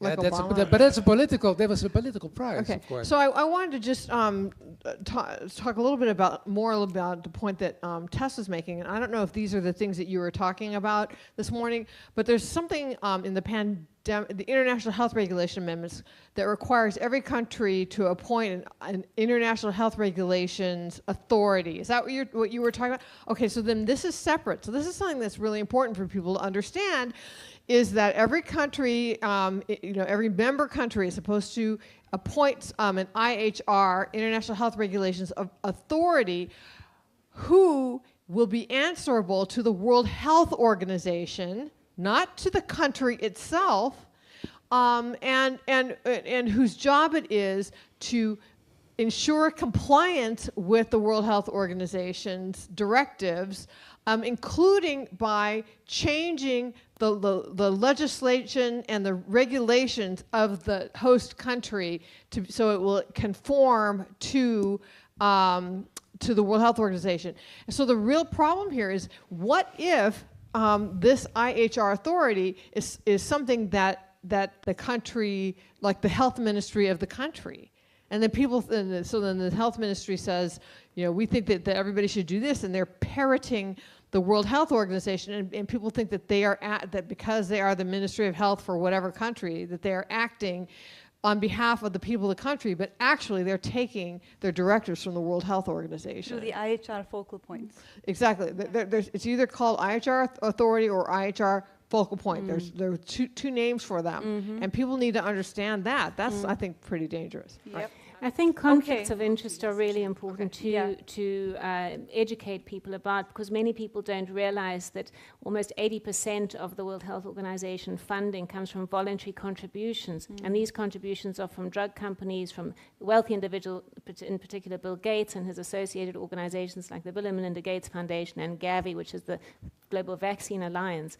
So, and Bill Gates has said in an interview that he makes a $20 return for every dollar invested in vaccines. So when you have such a powerful lobby within the World Health Organization, you can see why there's this focus on the collaborating centers around the world. The focus is on vaccines and in actual fact on their immunization 2030 campaign. They're saying there'll be 500 vaccines by 2030. And the new way of making vaccines is not a traditional sort of vaccine. They churn them out in 100 days, or so they boast, which of course you can never say is a safe vaccine or effective. It cannot be safe because it takes at least 10 years to go through the proper clinical trials to determine whether something is safe. Right, and the only way you can make them that quickly is through mRNA. Yeah. Right? You can't make them that quickly in the traditional way. Well, with the AI Stargate. So we've got a comment here, and we want to, of course, include everyone. And then we'll come back to Reggie and Sebastian for the next 20 minutes. Go ahead. We talk about the medical world, and what I just got to know in the intermission, I don't know if it belongs here, and I was so astonished. We have 4 private medical branches or care centers, or what shall you say, hospitals in Finland. And I got to know that one of the biggest ones is now owned by the Citibank. I didn't know it.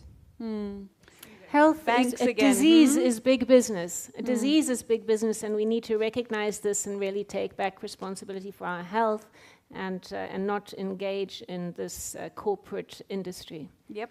Okay, so we're going to move on to the next session, unless you have a burning comment, and then it's your session, both of you. Yes, go ahead. Maybe just super quick. Yes. To swing right back to what we need to separate from what. We talked about options, separating politics from science, science from politics, other options. But really, we need to separate the corporate part, the influence of the corporate part, with government. So we see it in the military-industrial complex, and we see it in Big Pharma. These are 2 of the biggest industries on the planet. So military-industrial complex can't flourish if there's no wars, and Big Pharma can't flourish if there's no pandemics or whatever they want to call it.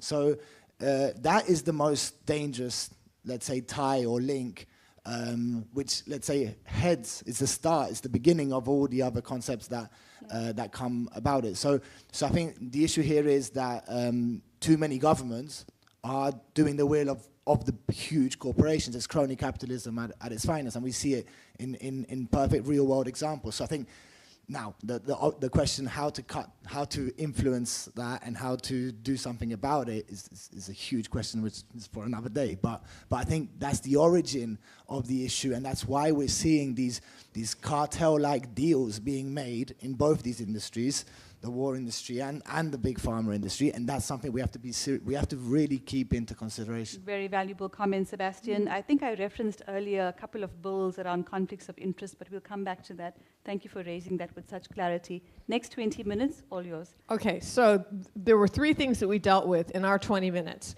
One was smart cities, and the next one was central bank digital currencies or any form of programmable money.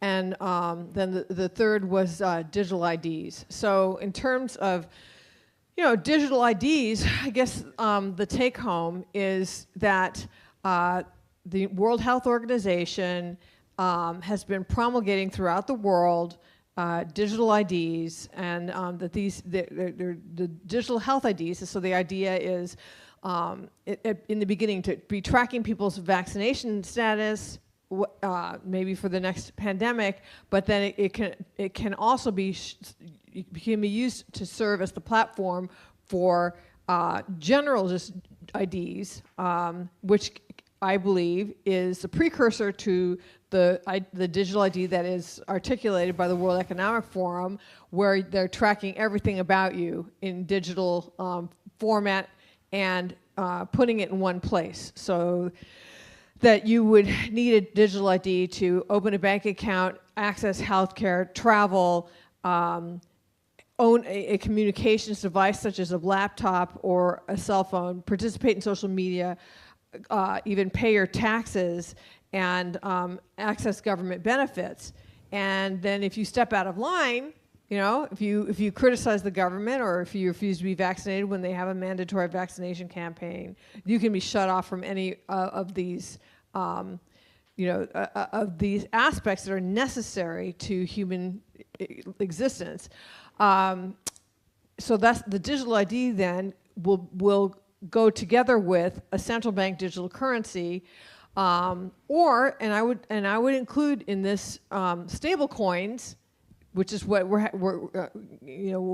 being set up for in the United States. So the difference between a central bank digital currency and a stable coin is very simply the central bank digital currency goes through a central bank. A stable coin can go through a commercial bank or through a private company that has permission to do it. But both the key factor for both of these is that they are programmable, that the currency is programmable, and so that they can cut you off from or make it almost tokenized. Next. Okay, just a minute. I'm giving an overview of my session. Okay, programmable, and so that they can control the circumstances and the timing of when you can use it. Mm-hmm. And then in terms of smart cities, it's total surveillance. The only way that they can, and 15-minute cities, the only way they can keep you within 15 minutes of where you are is by surveilling your every move, which means also that they can trap you and make sure that you can't move if that's what they want to do. Right. So would you like to speak? Can we just get a bit of an overview from Sebastian and then come back to you, Ossie? Absolutely, I promise. Sebastian, you were writing down some of the ideas, the solutions, the actions that were coming up. What really stood out for you in that session? There were amazing ideas being discussed, especially on how what we can do in the context of CBDCs specifically. Just quickly to run around the topic of CBDCs, the issue here is like Reggie said, is the fact that it's programmable and you can get cut off any time. So what's the only form of money? What's the only currency that you don't get cut off any time, and that's transactional for yourself as an individual? Is cash. So we spoke about how we can protect cash, how we can promote cash, how we can use it. We shouldn't cut ties. We shouldn't be lazy conformists. We need to go forward with using cash and other methods of payment, because this is an issue. This is a push for what they're covering up as convenience. So they're going to sell it to us as convenience. They're going to sell it to younger people as convenience. And this is what makes this issue, particularly about CBDC and digital issues as well, so much harder to convey and address, because convenience sells amazingly. People love convenience. People love things easy. And I repeat, especially the young people. So we spoke about how to defend cash. We spoke about educational programs, raising awareness to people, telling them that these things are on site, telling them that these things are around the corner. I mean, we spoke about the EU legislation. The European Central Bank wants to get theirs through by October, November this year. They're waiting for the approval. So these are all issues that are pertinent right now as we speak, and we need to be ready. In the context again of freedom, we've seen how we spoke about. Someone mentioned the power cuts in Spain a few months ago. People weren't able to use their cards, so the terminals were off. So what's next? I mean, the only alternative to that situation is cash. If you need to buy something urgently, medicine, someone for your family, anything, it's only cash. It's only going to save you in that kind of situation.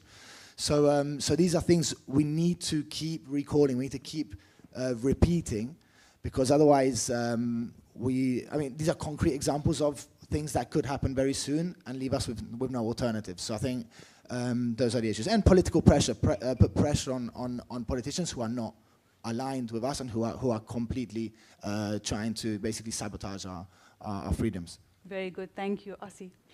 Few words of the digital ID.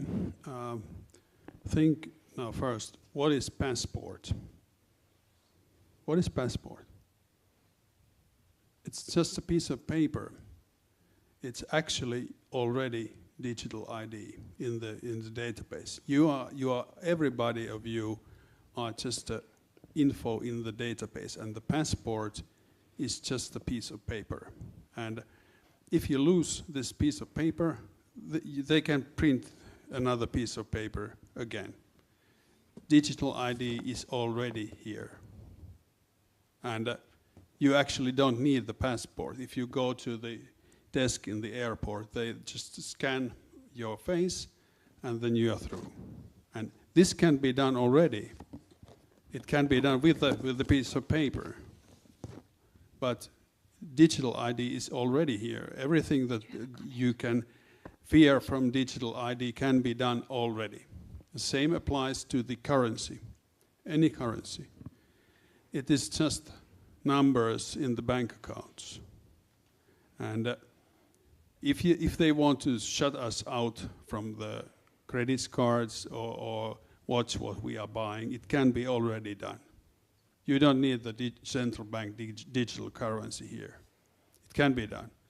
So that's why you need a hard cash that you can touch. Firewood, alcohol, whatever. Well, if it's crisis, I think the half a liter of booze is a good trade currency. Anything can be currency. If you watch the history of the money, then there are big stones or small shells or whatever. Anything can be currency. It's people don't understand currency. What is it? It could be anything. It's a pile of hay, and you can use it in McDonald's. This pile of hay with the modern technology, if you like. So but it can be cut already now. So the technology itself is not bad or good. It's just technology. But the problem is there how you use it. If it's that you cannot withdraw only what in Spain 3,000 euros a day or something like this, then it's not your money. Okay. But all this can be already be doing. Thank you, Ossi. Polly. Okay, I think this digitalization is the core thing. It's core thing of everything now and in the future. Like we just heard, it's already here, but they are trying to do it more and more in the future. And it's basically kind of what they're creating is open-air digital prison for all of us. And we're all paying for our own imprisonment. That's the funny thing. It was many years ago when I looked at the video from Aaron Russo. He's a well-known documentarist and was a politician also in USA. And he was interviewed by, actually, I think it was Alex Jones, and it was a long time ago. And he already then told, maybe it was 2006 or so, he already then told that he was friend of the Rockefellers, Nick Rockefeller. And then he was asking Nick Rockefeller that, what's your end goal here? What do you want to do with all this? You have all the money and everything you need, so what's the name of the game? So he told that Rockefeller was laughing that we just want to have the total control. Mm. And that's the thing, that's the name of the game. That's what we are heading to. That's what they are building. They have been building for many, many years. And so it's up to us. Are we willing to give that control to them? Or do we want to control our own lives? That's the core issue. That is the core issue. I think it's a very important one. I just want to ask, how many of us contribute to political campaigns? You donate to political parties? Yes? Right? If you're not comfortable, I don't participate in the system. I don't believe in it. But there are those that do. And so, have you looked at the manifestos of those political parties? Have you challenged their positions on some of the topics that we're talking about robustly, where you attend the events and you make sure you get an answer? That's important. Go ahead. I don't contribute to political campaigns, but in the last year I've run in 2 elections. I ran in the European election and I ran in the general election, purely on the basis I had no aspiration to be a politician. Excuse the politicians here. I never wanted to be a politician. I never wanted to rub shoulders with them.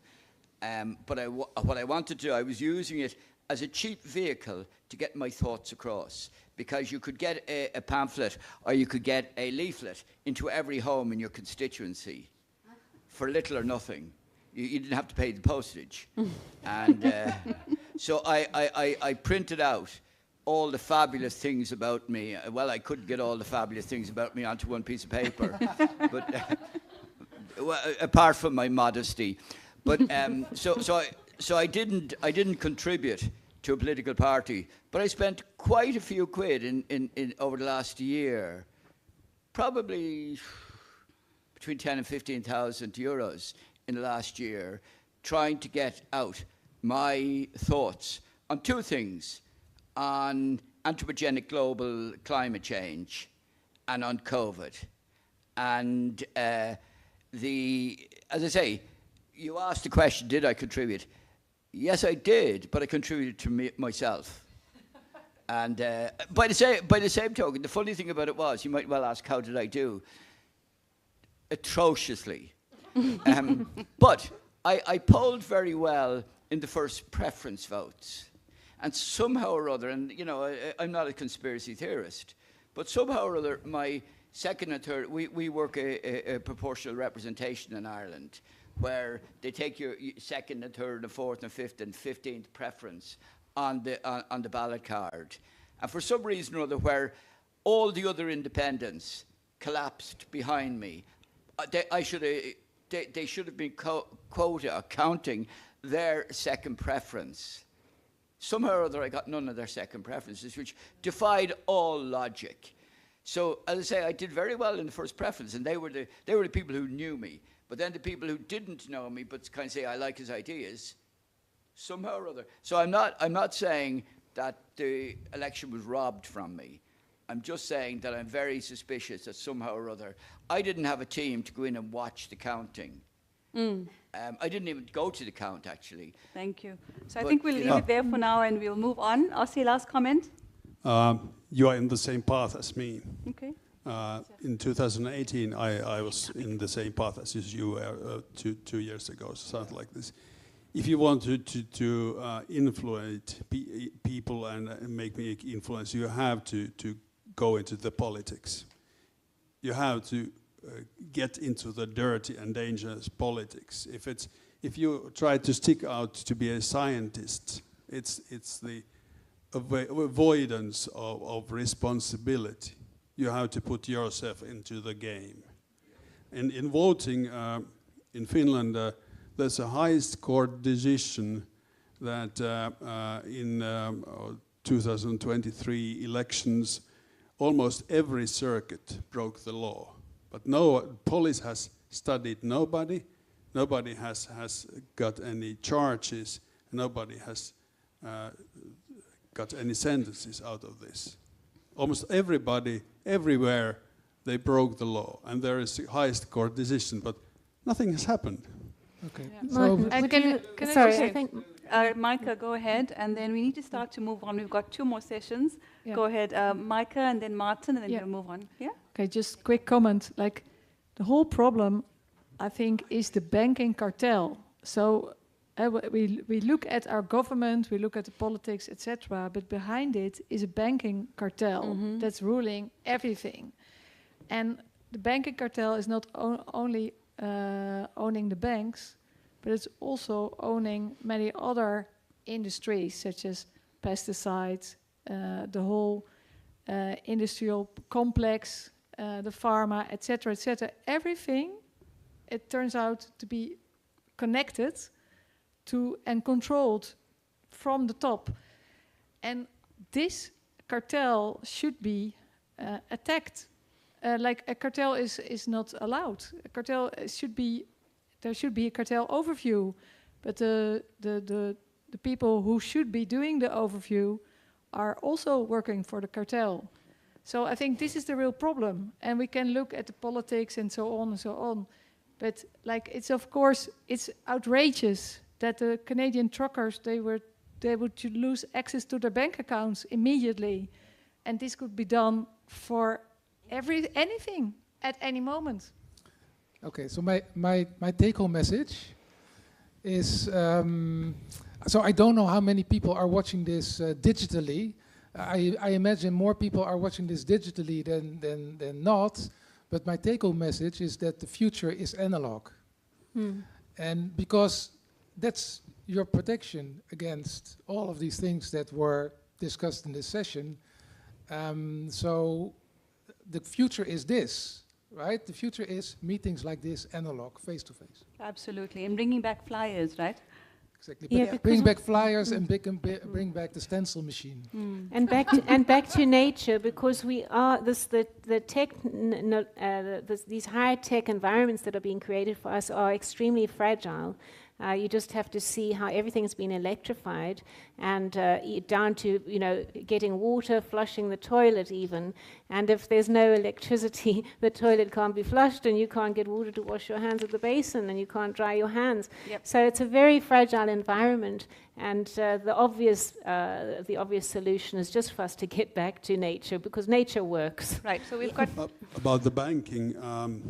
Handelsbanken, which is a big Scandinavian bank, closed down its operations in Finland, and I lost my credit card at the same time. It was very difficult to find a bank who could give me a credit card. They didn't want to give me a credit card. There were several reasons, but then no, that wasn't the problem.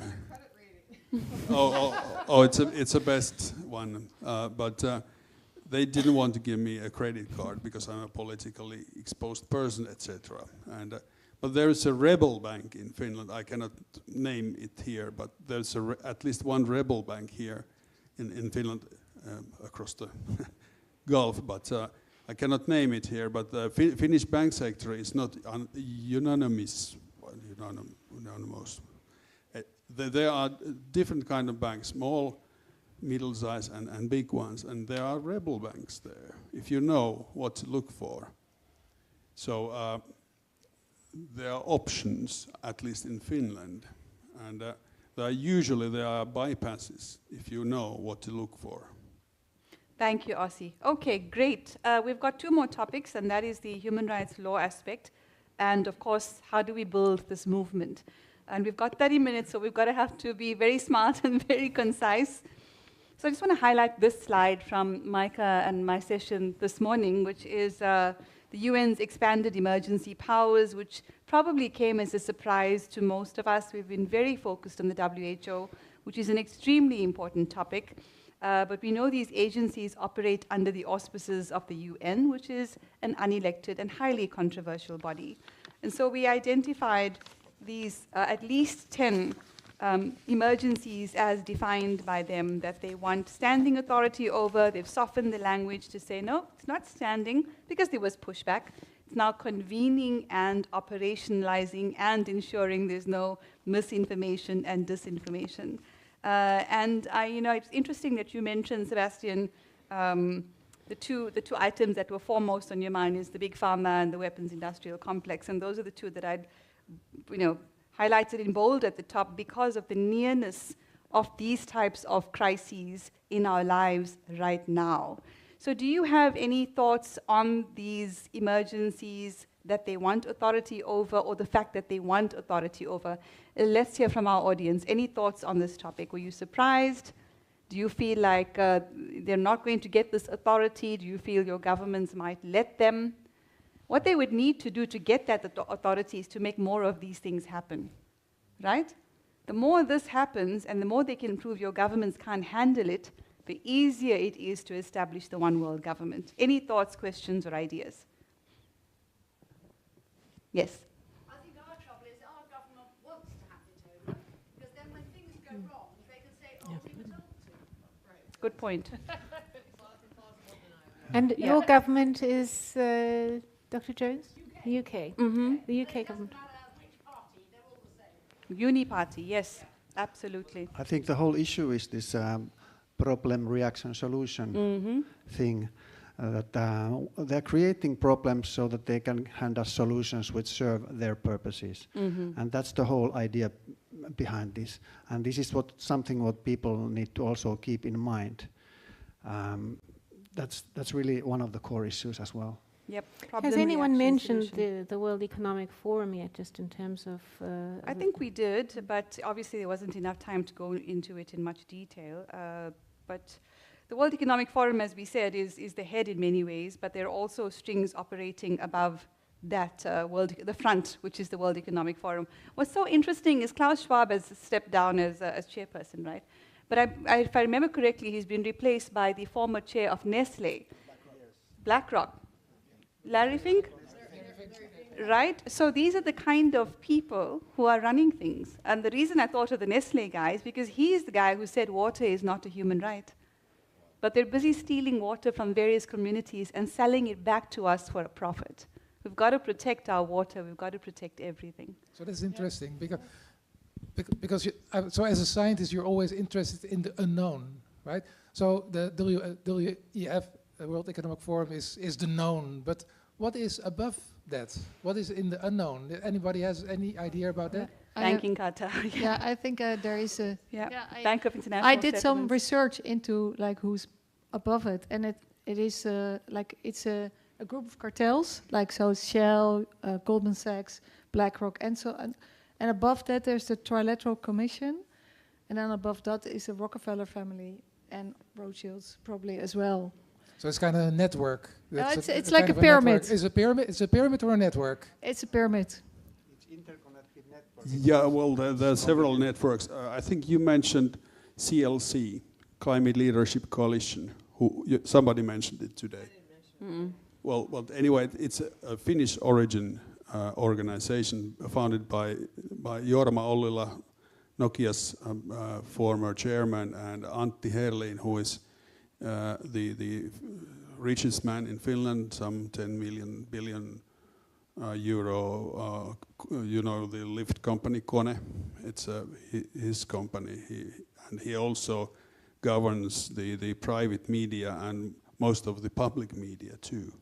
He's the handler for the WEF to Finland, and they are all connected. But fortunately, the elite is not just single elite. They're competing groups against that. Trump and Musk are on the other group.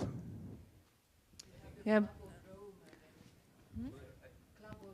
Club of Rome. Club of Rome, yeah. I think the important thing to understand is that the likes of the BIS, the Bank of International Settlements, they have diplomatic immunity. Their staff going through customs and that are treated like diplomats, and they are beyond the law. Like they literally are beyond the law. These people can actually carry what they like through customs. Now, the other thing you were talking about, the countries. Ireland is not a member of NATO, but our government, for some reason or other, are trying to remove what they refer to as the triple lock. And the triple lock is to prevent us not being a neutral country. But they're doing their utmost, as far as I understand, to get us into a situation where we would join a European army, which is in effect the NATO without the Americans. So, as I say, even in Ireland, and we've been traditionally neutral, like we go back to neutrality since we pushed the British out. Sorry. And as I say, it goes back 100 years now that we've been neutral. And now our government are trying to get rid of the triple lock. And that was the mechanism to stop us not being neutral, which is very, very sad. Today we haven't talked anything about the most urgent thing, or yesterday. It's the looming war between NATO and Russia. 2 days ago, there were some drones flying from Ukraine and Russia to Poland and also to Belarus.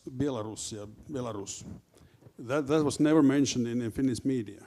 Neither that Polish officials, the Polish war ministry said that there were some drones coming to Ukraine who used Polish airspace. But what does the Finnish media said? Finnish media said that the Russians attacked Poland, which is totally false. They try to get us into war, and this could be very soon, but it's not topic of this conference. But what is really important is the role of the media in everything, and we've discussed this, haven't we? That the same corporations that are controlling everything else also control the media. So the mainstream, the public just do not get the truth. They do not get access. There isn't a normal and fair and trustworthy ecology surrounding information. And that's why it's been so difficult for us to get the truth out to the public about what is really going on. Yeah, I want to just jump on this briefly. That in the United States is one of, I think, only 2 countries in the world that allows big pharma to advertise in our mainstream media.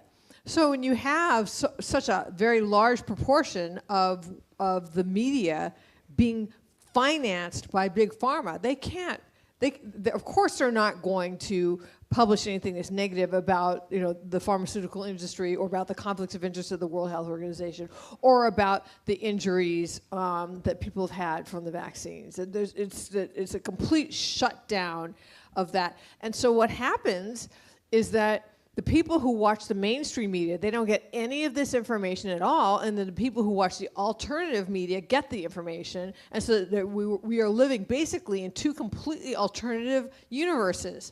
And I think I know that I've experienced that with my kids. They think that I'm nuts because I have all this information, and I think that they're ignorant. And I send them stuff, and they won't read it. Yeah. But you can be standing next to somebody in line, start a conversation, and you and that person are living in completely separate universes because of your media source. So I want to take a couple of minutes on solutions, and then we'll move on to how do we sustain the movement, Micah. Yeah, just a quick reply to that. I think we have to demand the right to hear 2 sides of the story in the same medium. It's ridiculous like that in a Dutch television, like we had during COVID-19, we had every day experts telling everything about the pandemic, just one-sided. This is not acceptable. I actually would like to add to that because just this past week, Senator Ron Johnson in the United States cross-examined Dr. Jake Scott, who's been the CNN vaccine expert, and he knew nothing about the way the COVID-19 injections were manufactured. He knew nothing about how they work, that they are actually mRNA genetic therapies. He didn't know that they were not the same as traditional vaccines. He didn't know that it goes into the cells and uses the cells machinery to make spike protein. He didn't know how long it lasted. He didn't know that it concentrated in the ovaries and the testes and so on. So he knew none of the information you would expect as the CNN vaccine expert. Absolutely. So I just you said that nobody touched on the how to react in case of big crisis like the one that you're mentioning. But I think this is what exactly my presentation tried to address, which is to have practical solutions or ways to face such a situation, whether war, whether a pandemic, whether a lie, to really assess what is going on. And the issue that I'm concerned with is that we have been put into a scenario all the time so frightening that that people have said, a lot of them have disconnected themselves from it, which is actually a good reaction in some ways, because when the CNN vaccine experts tell you, all their science, which is completely void, you need to extract yourself. But on the other hand, the issue is that you may think that all this is lies and that there is nothing real. And this, unfortunately, we also have to face reality. And so to me, what you are saying is that we need a proper assessment of the situation. So I'm not saying that there is a frightening situation or there will not be, or I just say, I just ask the people to connect to themselves. And one picture I showed on and on in my presentation was about this flock of birds where you could see, so if the people don't look at my presentation, at least can they imagine one of the picture of my presentation, which was actually a bird checking in a flock, checking on the 7 birds around him or around it. And I think that is pretty much what we should do. We should be doing. That is to say, to check on 7 individuals, 7. Maybe it can be your pet. Maybe it can be nature. Maybe the sky.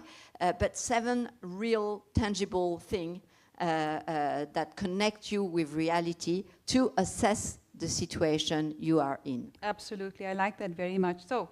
Few more solutions, and we're moving on to the last sessions. How do we sustain the movement, right? So I have one solution. Okay. If you are a scientist and you are talking about these things, you have to get your hands dirty and come to politics. I have talked to many scientists in Finland, and I have got quite a many of them as a candidate for the different kind of elections. Actually, at least one of them was here today.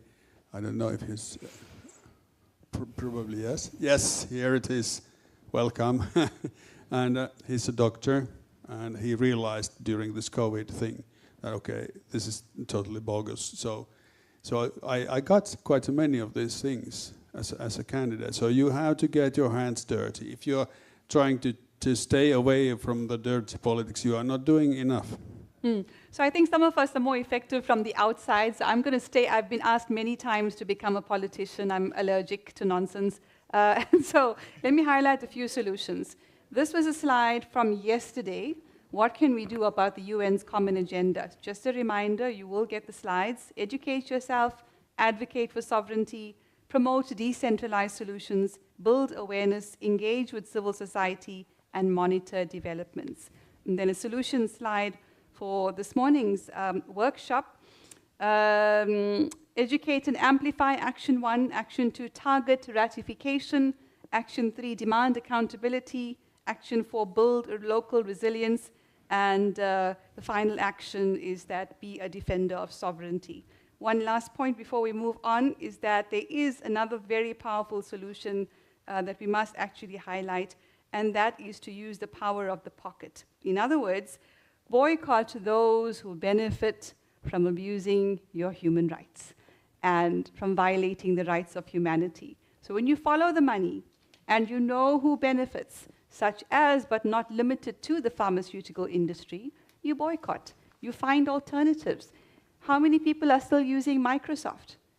Right? We know that alternatives exist, so do some homework after this conference and commit to the alternatives. How many of us are still using Amazon and making Jeff Bezos even wealthier than he currently is?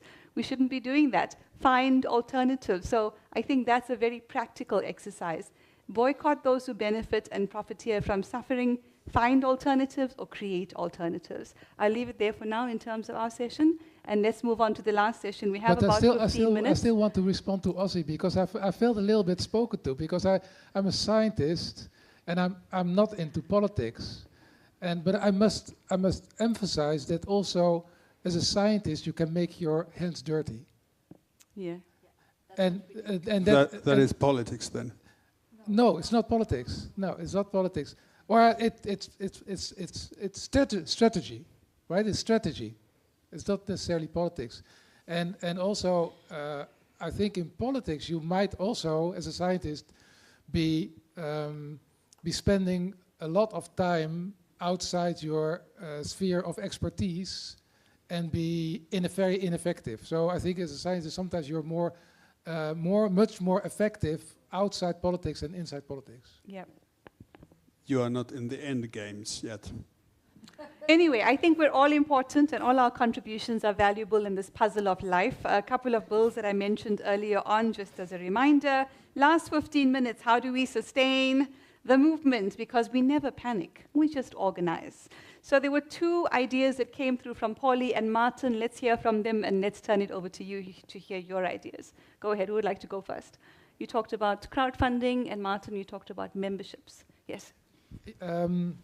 Yeah. So I thought the issue is for the World Council of Health and similar organizations that you have a constant expenditure, but you don't have a constant income, and so this disbalance gives stress to the system, because you have to invent a campaign every time. So I think the solution could be also to get a constant income revenue, and you could establish that by a, let's say, friendship for a small amount, let's say 24 euros a year, something like this.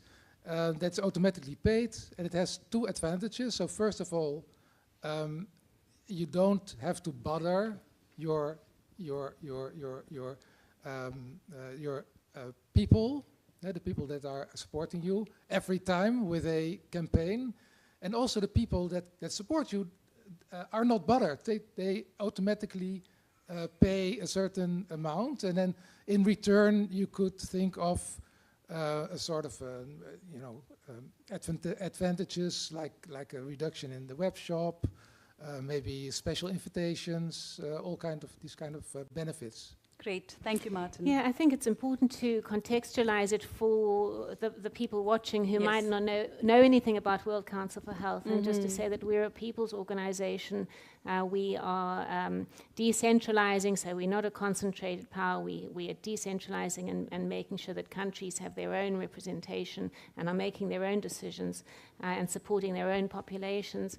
And we really are focused on people, and we know that if we can get one person healthy, that person keeps their family healthy, has a good influence on the community, so you have a healthy community, and then you have a healthy state, a healthy country, etc., and a healthy world, because our slogan is "There's a better way," and what we're aiming for is a better world.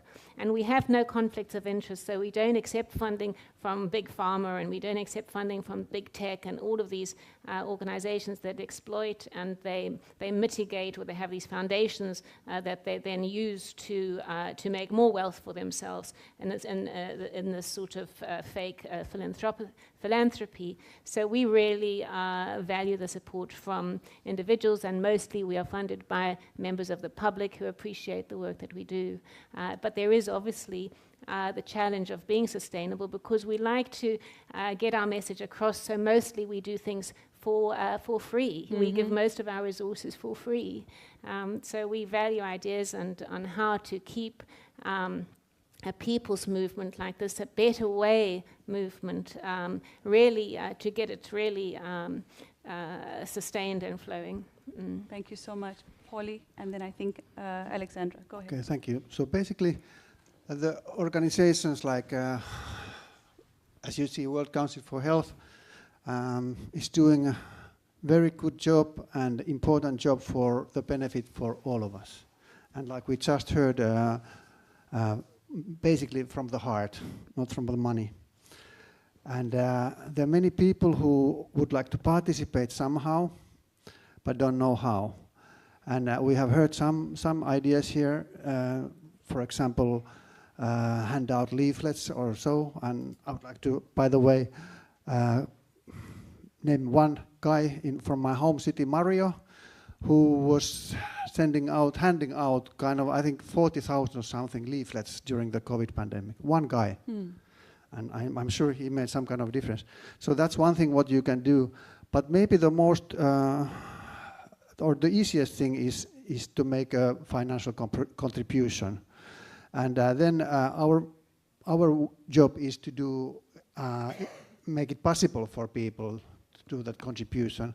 And I would just set some kind of a crowdfunding campaign, like GoFundMe or whatever. There are many crowdfunding systems, and to do this kind of campaign, which also serves for get publicity and make us more well known among people.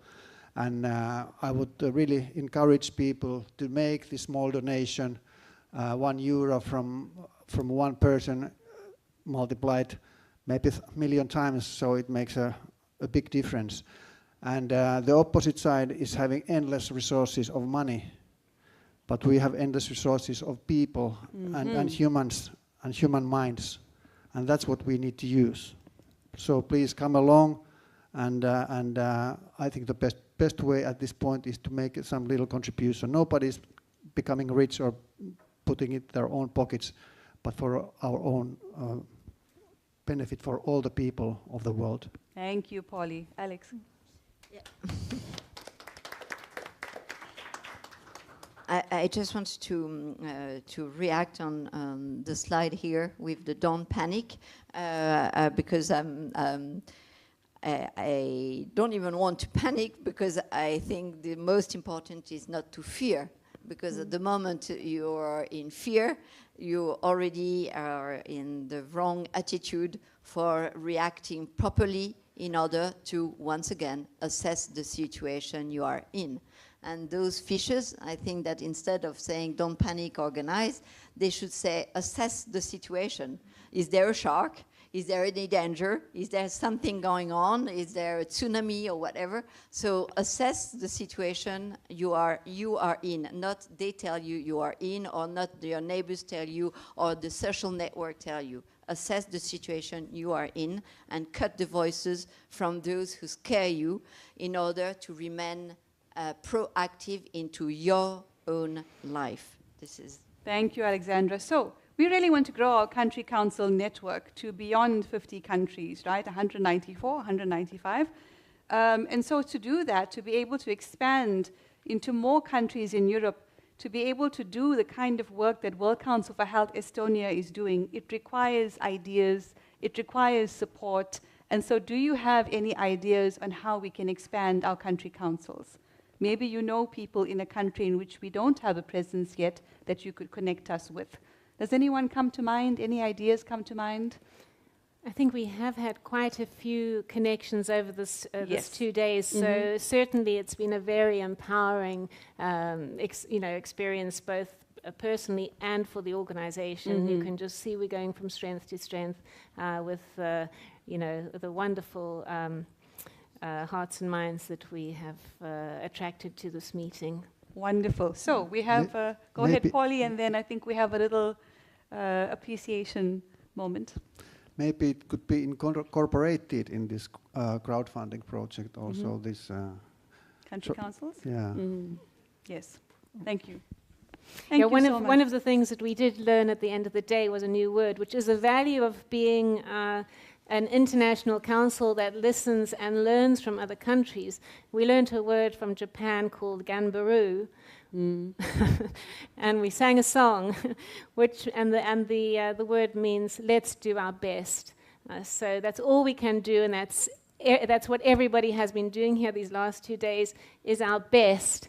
And nobody has done better than the person who did their absolute best. And I'd like to just ask Dr. Helen Lazen to come forward for a small gift and appreciation from all of us.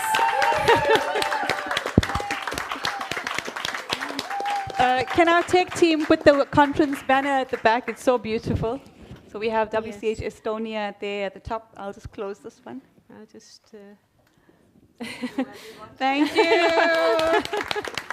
It's been a wonderful conference and amazingly organized and cool and calm and delightful always. Dr. Lazen, Helen. Yes, your very own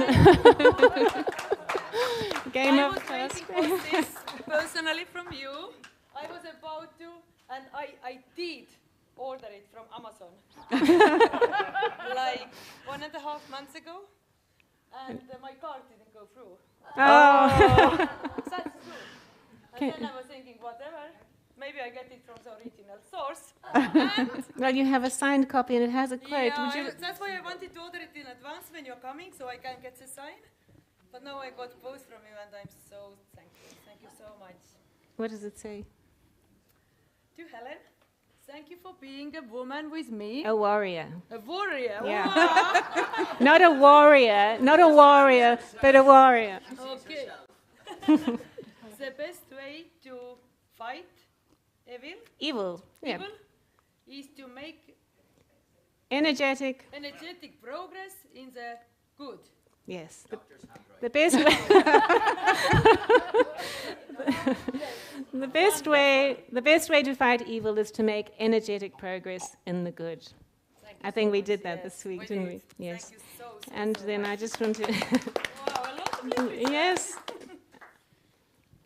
Our World Council for Health Yes. guides. Yes. The Detox and Wellbeing Companion Guide, Autism New Horizons, Outsmarting Coughs, Colds and Flu, Cancer and Metabolic Diseases. Wonderful. We keep it all. We keep it all to the point because we have important job to do. Yeah. Thank you, everyone. Thank you very, very much. And without you, the conference wouldn't have happened.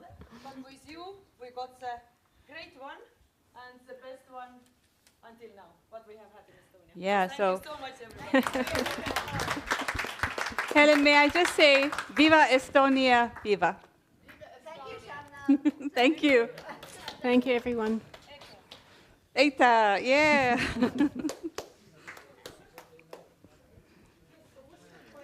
Oops. We also. You can put the mic off on here. Yes, You know, just few words. We have it on our.